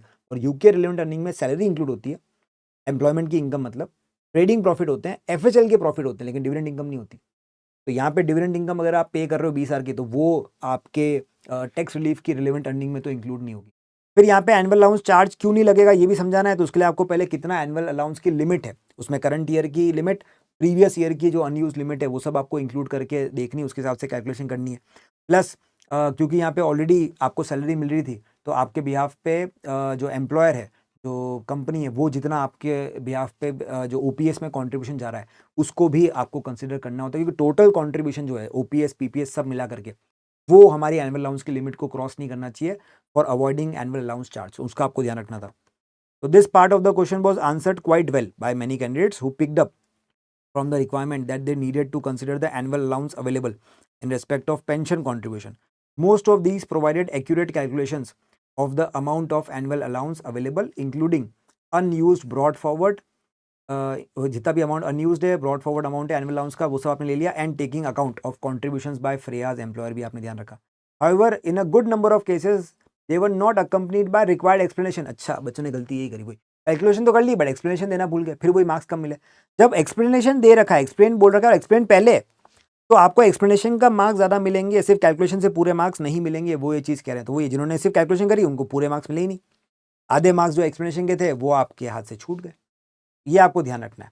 While the majority of the marks were available for the consideration of available annual allowance, there was also an additional aspects to this to this requirement which was overlooked by a significant minority. इसमें लिखा है the maximum amount which will qualify for tax relief. इसके लिए आपको निकालना था 100% of UK relevant earning या 3600 pound. उसके अंदर आपको ध्यान रखना है रिलेवेंट अर्निंग कितनी होती है, तो फ्रेया की रिलेवेंट अर्निंग आपको यहाँ पे निकालनी थी। अगर उस चीज़ को आपने ध्यान रखा तो आपको पूरे मार्क्स मिलते, अदरवाइज नहीं। ये भी ध्यान रखना, जो क्वेश्चन में बोला है एक एक करके उनको आंसर दो। कुछ रह जाए तो एक बार वापस से रीड करके देखो बार बार के कुछ जो बोला था उसके बारे में मैंने आंसर लिखा है या नहीं। ठीक है। और यहाँ पे लिखा है candidate should have finish this question part with a conclusion as to the maximum amount of contribution which could be paid following the working they have done. क्योंकि आपने इतना अमाउंट ऑलरेडी कैलकुलेट कर लिया है, तो अगर आप ये भी बता देंगे लास्ट में कि आप इतने मैक्सिमम कंट्रीब्यूशन कर सकते हो without incurring any annual allowance charge, तो आपको एक एडिशनल कमर्शियल एक्यूमेन का मार्क्स भी मिल जाता। नहीं भी करोगे तो ठीक है, 7 में से 6 तो आप स्कोर कर सकते हो अगर एक्सप्लेनेशन सही है, सारे पॉइंट्स को एक्सप्लेन करा और कैलकुलेशन भी आपने कर रखी है तो। ठीक है साहब। इसी क्वेश्चन का फिर लास्ट पार्ट जो था वो बोल रखा था in respect of both of the proposed gifts of shares in Tim PLC explain whether और not gift holder relief will be available on the basis that relief is claimed where it is available, calculate the base cost of shares to the recipient in each case। देखो, जब shares को आप gift कर रहे हो और बताना है आपने को कि क्या गिफ्ट होल्डर रिलीफ मिलेगा या नहीं, तो शेयर्स के केस में हम ये कहते हैं कि भाई शेयर्स पर गिफ्ट होल्डर रिलीफ कब मिलता है। अगर अनकोटेड कंपनी है तो परसेंटेज से फर्क नहीं पड़ेगा, बट अगर कोटेड कंपनी है तो 5% से ज्यादा शेयर होने पर ही गिफ्ट होल्डर रिलीफ मिलता है। तो वो पॉइंट सही से एक्सप्लेन करना था। तो this requirement effectively comprise of two part. पहला तो आपको एक्सप्लेन करना है वेदर और not gift holder relief would be available in respect of the two proposed gift of share. Then secondly on the basis of the relief that would be claim, आपको calculate करना है कि सामने वाले recipient की base cost क्या होगी। Gift leaf मिलेगा तो जो मार्केट वैल्यू है आपके गिफ्ट की, जो शेयर्स है उनकी, उसमें से अपन डेफर्ड गेन को लेस कर देंगे। अगर नहीं मिल रहा है तो फिर मार्केट कॉस्ट को, मार्केट वैल्यू को ही सामने वाले बंदे की बेस कॉस्ट मानी जाएगी। तो उसको आपको कैलकुलेट करना था। देखिए where there is more than one gift, तो आपको एक एक करके सेपरेटली कैलकुलेशन करनी चाहिए। देखिए दोनों फैक्ट्स एंड फिगर्स को आपको डिफरेंट बता करके अलग से इवेल्युएट करने चाहिए सेपरेटली, तभी आपको पूरे मार्क्स मिलेंगे एनालिसिस के एंड इवेल्यूशन के। Candidate who have learned the conditions for gift holder relief scored well on this exam in this question also, क्योंकि आपको यहाँ पे ध्यान रखना था gifting out a holding of less than 5% of shares in coated company wasn't eligible for relief when the recipient was an individual। लेकिन यहाँ पे एक चीज और दिक्कत है, आप अगर गिफ्ट कर रहे हो शेयर्स टू ट्रस्ट, ठीक है, शेयर्स इन टिम पीएलसी को आप गिफ्ट कर रहे हो, एक केस में इंडिविजुअल को और एक केस में कर रहे थे ट्रस्ट को। ट्रस्ट के केस में भी एक दिक्कत। अब यहाँ पे बच्चे ने देखो फंसाया किस तरीके से, उन्होंने आपको क्वेश्चन ऐसा फ्रेम करा, आपको लग रहा है कैपिटल गेन का क्वेश्चन है, बट बीच में एक आईएसटी का पॉइंट भी डाल दिया। उन्होंने कहा कि एक केस में हम ट्रांसफर कर रहे हैं इंडिविजुअल को, तो इंडिविजुअल के केस में अगर आप ट्रांसफर करोगे तो आपको गिफ्ट होल्डर रिलीफ नहीं मिलेगा, क्योंकि जो शेयर्स हैं वो पीएलसी के हैं, एक कोटेड कंपनी के। कोटेड कंपनी के शेयर्स के केस में आपको गिफ्ट रिलीफ तभी मिलता है जब हम ये बोलते हैं कि आपके पास में 5% से ज़्यादा शेयर है। बट अगर आप किसी भी टाइप के शेयर्स किसी ट्रस्ट को गिफ्ट करते हो तो आईएचटी पहले लग जाएगा, और क्योंकि आईएचटी लग रहा है तो सीजीटी में गिफ्ट होल्डर रिलीफ मिल जाएगा। तो फर्स्ट वाले केस में तो नहीं मिलेगा, लेकिन सेकंड वाले केस में आपको मिल जाएगा। ये ध्यान रखना था कि but did qualify for a relief when recipient was a trust, क्योंकि ट्रस्ट के केस में फिर ये एक चार्जेबल लाइफ टाइम ट्रांसफर बन जाएगा आईएचटी पर्पस के लिए। अब जिन लोगों को ये पॉइंट क्लियरली ध्यान था उनको तो मार्क्स मिले, जिनको नहीं था उनको मार्क्स नहीं मिल पाए। साहब लिखा है all of the capital gain tax relief available to individuals are tested on very regular basis. अपने को ध्यान रखना है कैपिटल गेन टैक्स के रिलीफ तो बहुत अच्छे से ध्यान में अपने को होने चाहिए। बिल्कुल आपको एग्जाम में बहुत बार डायरेक्टली रिलीफ्स को बारे में चेक करने के लिए, रिलीफ की कंडीशन सेटिस्फाई हो रही है नहीं हो रही है उनको चेक करने के लिए बोल दिया जाता है, तो उनको आप अच्छे से ज़रूर पढ़ के आना, ठीक है। And this will frequently include a requirement to identify and discuss the condition to be satisfied in order for the relief to be available। तो conditions पता होनी चाहिए। तो candidate should prepare for this by making sure that they take some time to learn the conditions specific to each relief, ठीक है। These are then very quick straightforward marks to score in exam। अगर आपने condition याद कर ली हर relief की तो फिर आपको बहुत आसानी से ये स्ट्रेट फॉरवर्ड मार्क्स तो एग्जाम में मिल ही जाए, क्योंकि इसमें कोई कैलकुलेशन नहीं है, कुछ नहीं है, शॉर्ट में लिखना होता है, फटाफट से आपको मार्क्स मिल जाए। Most of the candidates who went on to address the question of the base cost of the recipient recognised at the as a starting point they need to calculate the current market value of the single share। This would allow them to go on to calculate the market value of the total gift। This would be the base cost of the recipient in the first case, क्योंकि उसमें gift holder relief नहीं मिल रहा है। Second वाले में मिल रहा है तो फिर आपको उस केस में आपको डेफर्ड गेन को लेस करना पड़ेगा सेकंड केस के अंदर, क्योंकि सेकंड केस में रिलीफ अवेलेबल था। Although many correctly determine the average price. अब क्योंकि ये कोटेड शेयर्स थे, कोटेड शेयर्स के केस में हम कहते हैं कि आप गिफ्ट के केस में प्राइस क्या लेके चलोगे, एवरेज प्राइस ले लो। सीजीटी के केस में आईएचटी में क्वार्टर अप मेथड लगता है, आपने यहाँ पे एवरेज प्राइस निकाल तो दी, देखिए average price from the price range provided a reasonable number adopted the quarter up principle. Quarter up वाला आईएचटी में जाता है, एवरेज वाला जाता है अपने सीजीटी के अंदर, दोनों डिफरेंस है, आपको ध्यान रखना है।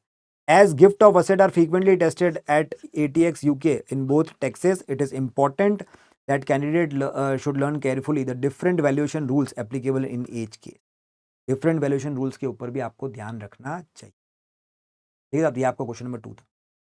अब आते हैं क्वेश्चन नंबर 3 पर, ठीक है, मेरिनो लिमिटेड का, ठीक है, इसके बारे में बात करते हैं। On the assumption that the Merino Limited trading loss for the year ended 31 March 2026 will not be carried forward, state the options available to relieve the loss. 4 marks का क्वेश्चन है। तो देखो एक तो सिर्फ स्टेट करना है, मतलब लिखना है, ज्यादा कैलकुलेशन वगैरह करने मत जब बैठना है। अब हो सकता है इसमें आपको कैलकुलेशन दे रखी हो वो अगले पार्ट में हो, यहाँ कैलकुलेशन मत करना, यहाँ सिर्फ ऑप्शन है। ऑप्शन क्या है, अगर कैरी फॉरवर्ड नहीं करना चाहते हो, कंपनी है तो करंट ईयर में एडजस्ट करके कैरी बैक कर लो, डायरेक्ट कैरी बैक करना अलाउड नहीं है। कैरी फॉरवर्ड आप करना नहीं चाहते तो करंट ईयर एडजस्ट करो, बचे हुए को कैरी फॉरवर्ड करो और ग्रुप में ट्रांसफर कर दो। चलो कोई ऑप्शन ही नहीं लॉस को एडजस्ट करने का, बस ये लिखने के 4 मार्क्स मिल रहे थे। This part of question required candidate to identify loss relief option, and this was generally well answered. Many candidates were able to identify the trading loss could be carried back to the prior year in the loss-making company and used against profit of that year. Similarly, some candidates identified the loss group and that the loss could be group relief. अच्छी बात है. कुछ लोगों ने लेकिन यहाँ पे गलती कुछ करी भी है, ठीक है, तो जिन्होंने ये लिखा आंसर उसके आप आंसर मिल भी गया. इसके अंदर एक और चीज़ थी कि भाई दो जो कंपनीज हैं ग्रुप के अंदर वो उनके जो अकाउंटिंग पीरियड है वो 9 महीने के लिए ही आपने उनको ओन करा है, तो आपको टाइम अपॉर्चमेंट वगैरह करना था, तो उसके बारे में लिखोगे तो भी काम अच्छा हो जाएगा, ठीक है ना. तो realising that this would limit the amount of group relief possible, तो आप इसको भी लिख सकते हो.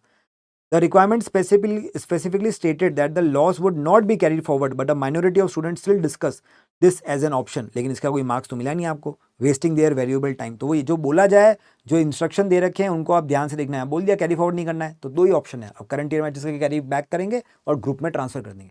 ग्रुप ट्रांसफर करने में आप जरूर बोल सकते हो कि कॉरस्पॉन्डिंग अकाउंटिंग पीरियड का आपको ध्यान रखना होता है. वो लाइन आप लिख दोगे तो काम चल जाएगा, ठीक है ना.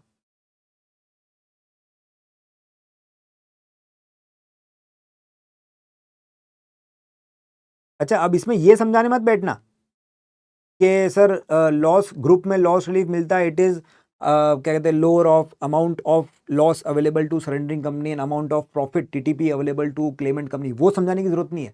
आपको यहाँ पे लॉस का ऑप्शन पूछा है, आपसे ये नहीं पूछा है कि आप लॉस ग्रुप में ट्रांसफर कैसे करोगे. जब ग्रुप में ट्रांसफर करने की बात होगी तो हम बाकी ग्रुप की बात करेंगे. अभी तो सिर्फ ऑप्शन लिखना था अपने को. 4 मार्क्स मिल गए इसके छोटे से पॉइंट के. फिर 7 मार्क्स के लिए बोल रखा है अब वही एक्सप्लेन विद सपोर्टिंग कैलकुलेशन. फिर वो एक्सप्लेन, तो वर्ड में आंसर जाएगा, एक्सप्लेनिंग के मार्क्स ज्यादा होंगे, सब कैलकुलेशन वगैरह ऑब्वियसली अलग से जाएगी. How the loss should be relieved in order to obtain relief at the highest possible rate. अब आपको अलग अलग ऑप्शंस में देखना है कौन सा ऑप्शन बेटर रिजल्ट देगा और उसको फिर समझाना है. इसमें 7 मार्क्स मिल रहे हैं, इसमें कैलकुलेशन सही से जानी चाहिए, ठीक है. तो this part of question followed on from part A1 and was asking for an explanation with supporting calculation of how the loss should be relieved to maximize relief at the highest possible rate of corporation tax. और हमें पता है कि कौन सा option better रहता है, तो हम कहते हैं भाई ग्रुप का पॉइंट है और नॉर्मल कंपनी, तो पहले मैंने क्या रखा एक ब्लैंक आप अपने कंपटीशन बना दो. करंट ईयर में कंपनी के प्रॉफिट्स, प्रीवियस ईयर में इसी कंपनी के प्रॉफिट और हमारे करंट ईयर में हमारे ग्रुप की बाकी कंपनीज के प्रॉफिट्स. अगर कॉरस्पॉन्डिंग वगैरह के कोई पॉइंट है तो कॉरस्पॉन्डिंग प्रॉफिट्स वगैरह भी आप कैलकुलेट करके रख सकते हो. फिर आप ये देखो कौन सी कंपनी है. अच्छा, अब क्योंकि ग्रुप कंपनीज है तो नंबर ऑफ एसोसिएट कंपनी के नंबर से आप अपनी लोअर लिमिट और अपर लिमिट को भी डिवाइड करोगे. फिर चेक करो कौन सी कंपनी 26.5% की मार्जिनल रेट पे टैक्स दे रही है. सबसे पहले उनसे एडजस्ट करो, फिर 25% वाले से एडजस्ट करो, लास्ट में 19% वाले के बारे में सोचा जाता है, ठीक है ना. और क्योंकि ग्रुप रिलीफ में अपन अमाउंट डिसाइड कर सकते हैं बट करंट ईयर और कैरी बैक में नहीं कर सकते, तो पहले ग्रुप रिलीफ ले लो ताकि इतना लॉस बच जाए जितना आप अपने बचे हुए प्रॉफिट से एडजस्ट कर पाओ, ठीक है. और लॉसेस को हम प्रॉफिट्स को हम कितना रिड्यूस करेंगे, इतना रिड्यूस करते हैं कि ऑगमेंटेड प्रॉफिट आपकी लोअर लिमिट जितने हो जाए, उसके नीचे मत ले जाओ. उसके नीचे ले जाने पर फिर 19% पे टैक्स बचता है. हम कोशिश करते हैं कि हम इतने लॉसेस को ट्रांसफर कर दें जिससे 26.5% या 25% पे जो टैक्स हो रहे हैं प्रॉफिट्स वो लोअर लिमिट तक आ जाए आपके ऑगमेंटेड प्रॉफिट. इसके ऊपर भी क्लास में क्वेश्चन करा हुआ अपन डिटेल में, उस क्वेश्चन को देख के जाना. उसी का ये भाई एग्जाम में आया हुआ क्वेश्चन.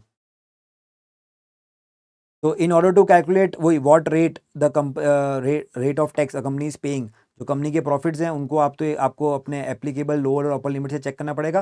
जो लोअर और अपर लिमिट है वो 12 महीने की होती है और एसोसिएट कंपनीज भी हैं, और इसमें तो आपको दे रखे कंपनीज तो डिवाइड करनी पड़ेगी नंबर ऑफ एसोसिएट कंपनीज से.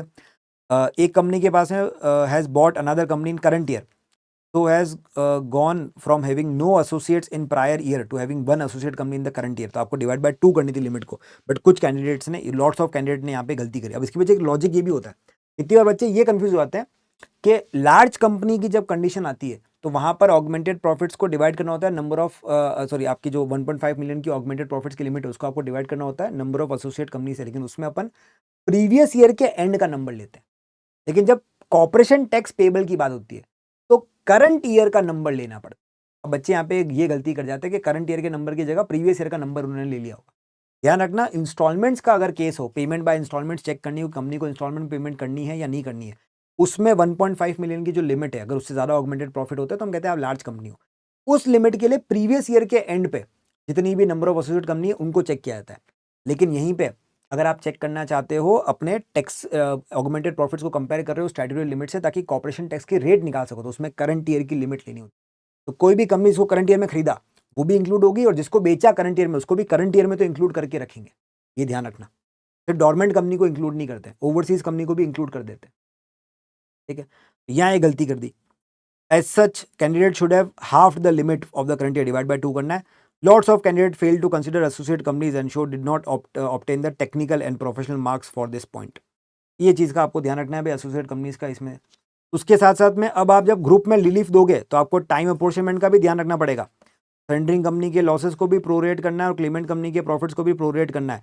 काफ़ी सारे लोगों ने ये काम करा, many candidates prorated one of these but few realise both losses and profit must be prorated. दोनों का कॉमन पीरियड आपको निकालना है और उसमें से जो लोअर अमाउंट होगा उतने का ही अपन ग्रुप लीव दे सकते हैं। और ग्रुप लीव में आप जरूरी नहीं कि पूरा अमाउंट दो, आप अपने हिसाब से डिसाइड भी कर सकते हो, ठीक है। तो due to this technical error about, काफ़ी सारे बच्चे पूरे मार्क्स स्कोर नहीं कर पाए। इनका आपको ध्यान रखना। इस टाइप का क्वेश्चन भी मैंने क्लास में करवा रखा है। इसमें ये लास्ट पार्ट था एग्जाम्पल 5 मार्क्स का, इसमें हो रहा है कैलकुलेट। अब यहाँ कैलकुलेट बोला जा रहा है तो फिर कैलकुलेट ही इंपॉर्टेंट है विद सपोर्टिंग एक्सप्लेनेशन। मतलब अब यहाँ पे एक्सप्लेनेशन सब सेकेंडरी है। एक्सप्लेनेशन नोट के फॉर्म में जाएगा तो काम चल जाएगा, कैलकुलेशन इंपॉर्टेंट है। तो calculate with supporting explanations the amount of planned expenditure which will qualify for research and development REEC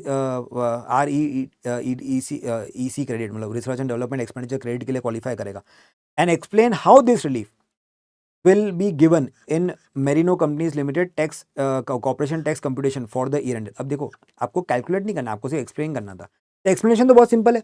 REDC में कहते हैं जितना अमाउंट क्वालिफाई कर रहा है उसका 20% अमाउंट आप कैलकुलेट करो, उस 20% को आप पहले अपने प्रॉफिट्स में ऐड करो और टैक्स निकालने के बाद में उस 20% के अमाउंट को टैक्स क्रेडिट के नाम पे लेस कर दो। तो इस एक्सप्लेनेशन के मिल जाएंगे मार्क्स। बाकी कैलकुलेशन में बाद में करता। अगर मैं होता तो पहले एक्सप्लेनेशन दे देता, 1 मार्क्स ले लेता, फिर बाकी का पॉइंट को करना स्टार्ट करता ताकि मेरे को कम से कम एटलीस्ट इतने मार्क्स तो मिले। हाँ, 20% का अमाउंट कितना होगा वो कैलकुलेशन के बाद पता पड़ेगा, बट ये लाइन लिखने के भी मेरे को मार्क्स तो मिल जाएंगे। तो there were some very good answers produced on in this part. अब आपको ध्यान रखना है भाई, अगर आप जो भी एक्सपेंडिचर्स हैं research and development expenditure credit के लिए क्वालिफाई करने के लिए हम कहते हैं कि जो भी खर्चे एक्चुअली में हुए हैं, स्टाफ का खर्चा वगैरह आपने करा है, रॉ मटेरियल वगैरह लगा है वो मिलता है, लेकिन रेंट वगैरह हम आपको अलाउ नहीं करते हैं, कॉमन खर्चे वगैरह अलाउ नहीं करते हैं। कॉन्ट्रैक्टर सब कॉन्ट्रैक्टर के केस में ध्यान रखना है, अनकनेक्टेड पार्टी होगी तो 65% मिलेगा, कनेक्टेड पार्टी होगी तो 100% मिलेगा, लेकिन उसमें भी एक लिमिट है। जितना आपने पेमेंट करा कनेक्टेड पार्टी को और जितना कनेक्टेड पार्टी का खर्चा था, उन दोनों में से लोअर अमाउंट है उतने का आपको डिडक्शन मिलता है। तो इस पॉइंट का आपको ध्यान रखना है। तो जैसे यहाँ पे क्वेश्चन था, there were some very good answers produced for this part of question. A common error was thinking that hardware was qualifying R&D expenditure, but candidates were generally very good on the rule that only allowing 65% of subcontractor cost। तो ज़्यादातर बच्चों ने सब contractor की cost का तो 65% allow करा, software का 100% दे दिया, कंज्यूमर का 100% दे दिया, हार्डवेयर का नहीं मिलेगा क्योंकि हार्डवेयर पर आपको क्या मिलेगा, आपको मिलेगा एनहांस कैपिटल अलाउंस। तो R&D क्यों देंगे, कैपिटल एक्सपेंडिचर के ऊपर R&D नहीं मिलता है, रेवेन्यू वाले पे R&D मिलता है, हार्डवेयर पे कैपिटल अलाउंस मिलेगा, ठीक है। तो इस चीज़ का बच्चों ने ध्यान रखा जिसकी वजह से उनको मार्क्स अच्छे मिले। Candidate were also asked how the relief would be given. तो पहले वही आपको पहले तो 20% को निकालना है, ठीक है। उस 20% को आप पहले कंपनी के प्रॉफिट में ऐड करोगे और फिर इसी अमाउंट को आप डिडक्ट कर दोगे कॉर्पोरेशन टैक्स लायबिलिटी से। ये एक्सप्लेन करने के भी आपको मार्क्स मिले। जिन्होंने इस तरह से आंसर दिया उनको मार्क्स मिले, जिन्होंने नहीं दिया उनको आंसर नहीं मिले। इसका एक 4 मार्क्स का क्वेश्चन और था इसके अंदर, जहां वो बोल रहा है calculate Brendan's income tax liability for the tax year 25-26 in respect of the use and subsequent purchase of computer from Merino limited. तो ब्रैंडन इसका एम्प्लॉय है, एम्प्लॉय को पहले आपने यूज करने के लिए दिया कंप्यूटर, फिर आपने उसने परचेज भी कर लिया। अब ये टैक्स से उठ के आया है, use of asset provided by the employer और फिर परचेज। तो यूज के लिए हम कहते हैं 20% of the market value when first provided to employ. और क्योंकि आपने कुछ टाइम के लिए यूज करा होगा तो जो टाइम अपोर्शनमेंट करना होगा वो आपको देखना है।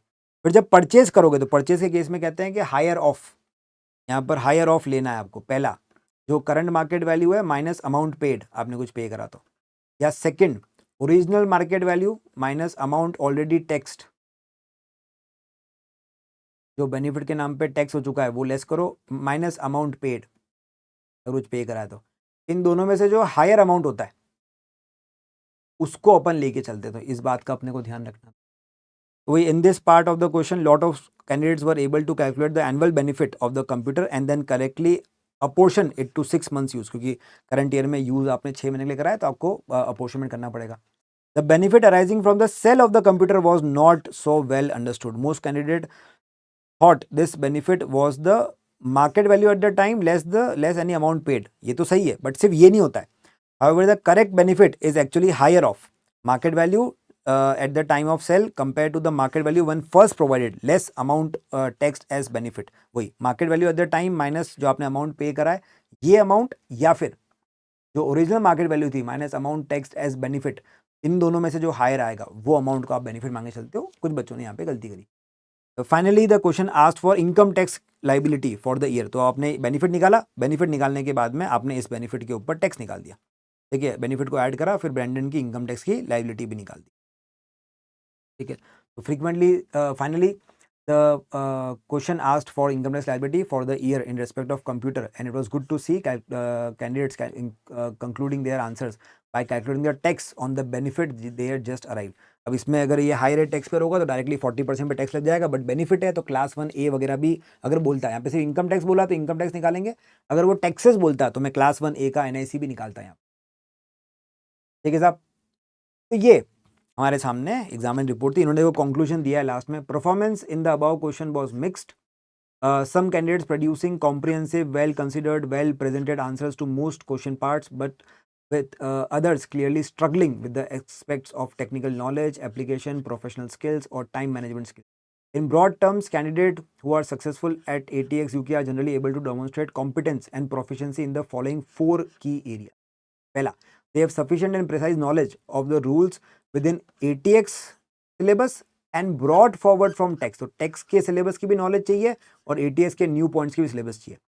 Plus they were able to apply this knowledge to specific circumstances of the scenario and they carefully read and address each of the specific requirements within the question and they take the time to think and properly plan their answer and manage their time overall well. अगर time management सही से करोगे तो काम होगा। बस ये इन 4 चीज़ों पे आपको भी फोकस करना है, ठीक है साहब। तो अब आपका ये पॉइंट रहेगा कि आपको इस एग्जामिनर रिपोर्ट में जो भी आपको क्वेश्चंस वगैरह दे रखे हैं उनको आप डाउनलोड करो, और ऐसी ही जो लास्ट एग्जामिनर रिपोर्ट्स अपने पास में अवेलेबल है उनमें से अगर आप एटलीस्ट चाहो 2 या 3 को तो प्रैक्टिस करके ही जाना चाहिए एग्जाम में, उनको अब अपने हिसाब से ट्राई करो और चेक करो, कंपेयर करो अपने आंसर को एग्जामिनर रिपोर्ट में जो पॉइंट लिखे हैं उनके हिसाब से और जो मॉडल आंसर है उसके हिसाब से, और देखो कि क्या मिस्टेक्स आप कर रहे हो। अगर आप इस तरीके से सोचना स्टार्ट करोगे कि भाई क्या क्या ऑब्जर्वेशंस हैं, किन बातों का मुझे भी ध्यान रखना है, क्या गलतियां करी हैं मेरे सीनियर्स ने, तो आपने भी इनका अगर इन चीज़ों का ध्यान रखा तो आप ये मिस्टेक्स करने से बच सकते हो, ठीक है साहब। चलिए, तो आज के इस सेशन को फिर एक बार यहीं पे ओवर करते हैं and I would highly suggest कि सब लोग एग्जामिनर रिपोर्ट्स को पढ़ें और लास्ट अटेम्प्ट के जो भी क्वेश्चंस अपने पास में अवेलेबल हैं उनको एग्जामिनर रिपोर्ट्स के कमेंट्स के अकॉर्डिंग सॉल्व करने की प्रैक्टिस करें। कम से कम 2 से 3 एग्जामिनर रिपोर्ट्स आपको सॉल्व करनी चाहिए ताकि आप एग्जाम में जो कॉमनली मेड मिस्टेक्स हैं उनसे बच सकें और लोगों से एवरेज स्कोर से बेटर स्कोर कर सकें, ठीक है साहब। चलिए, ओके बच्चों, thank you so much and all the best for your coming examinations.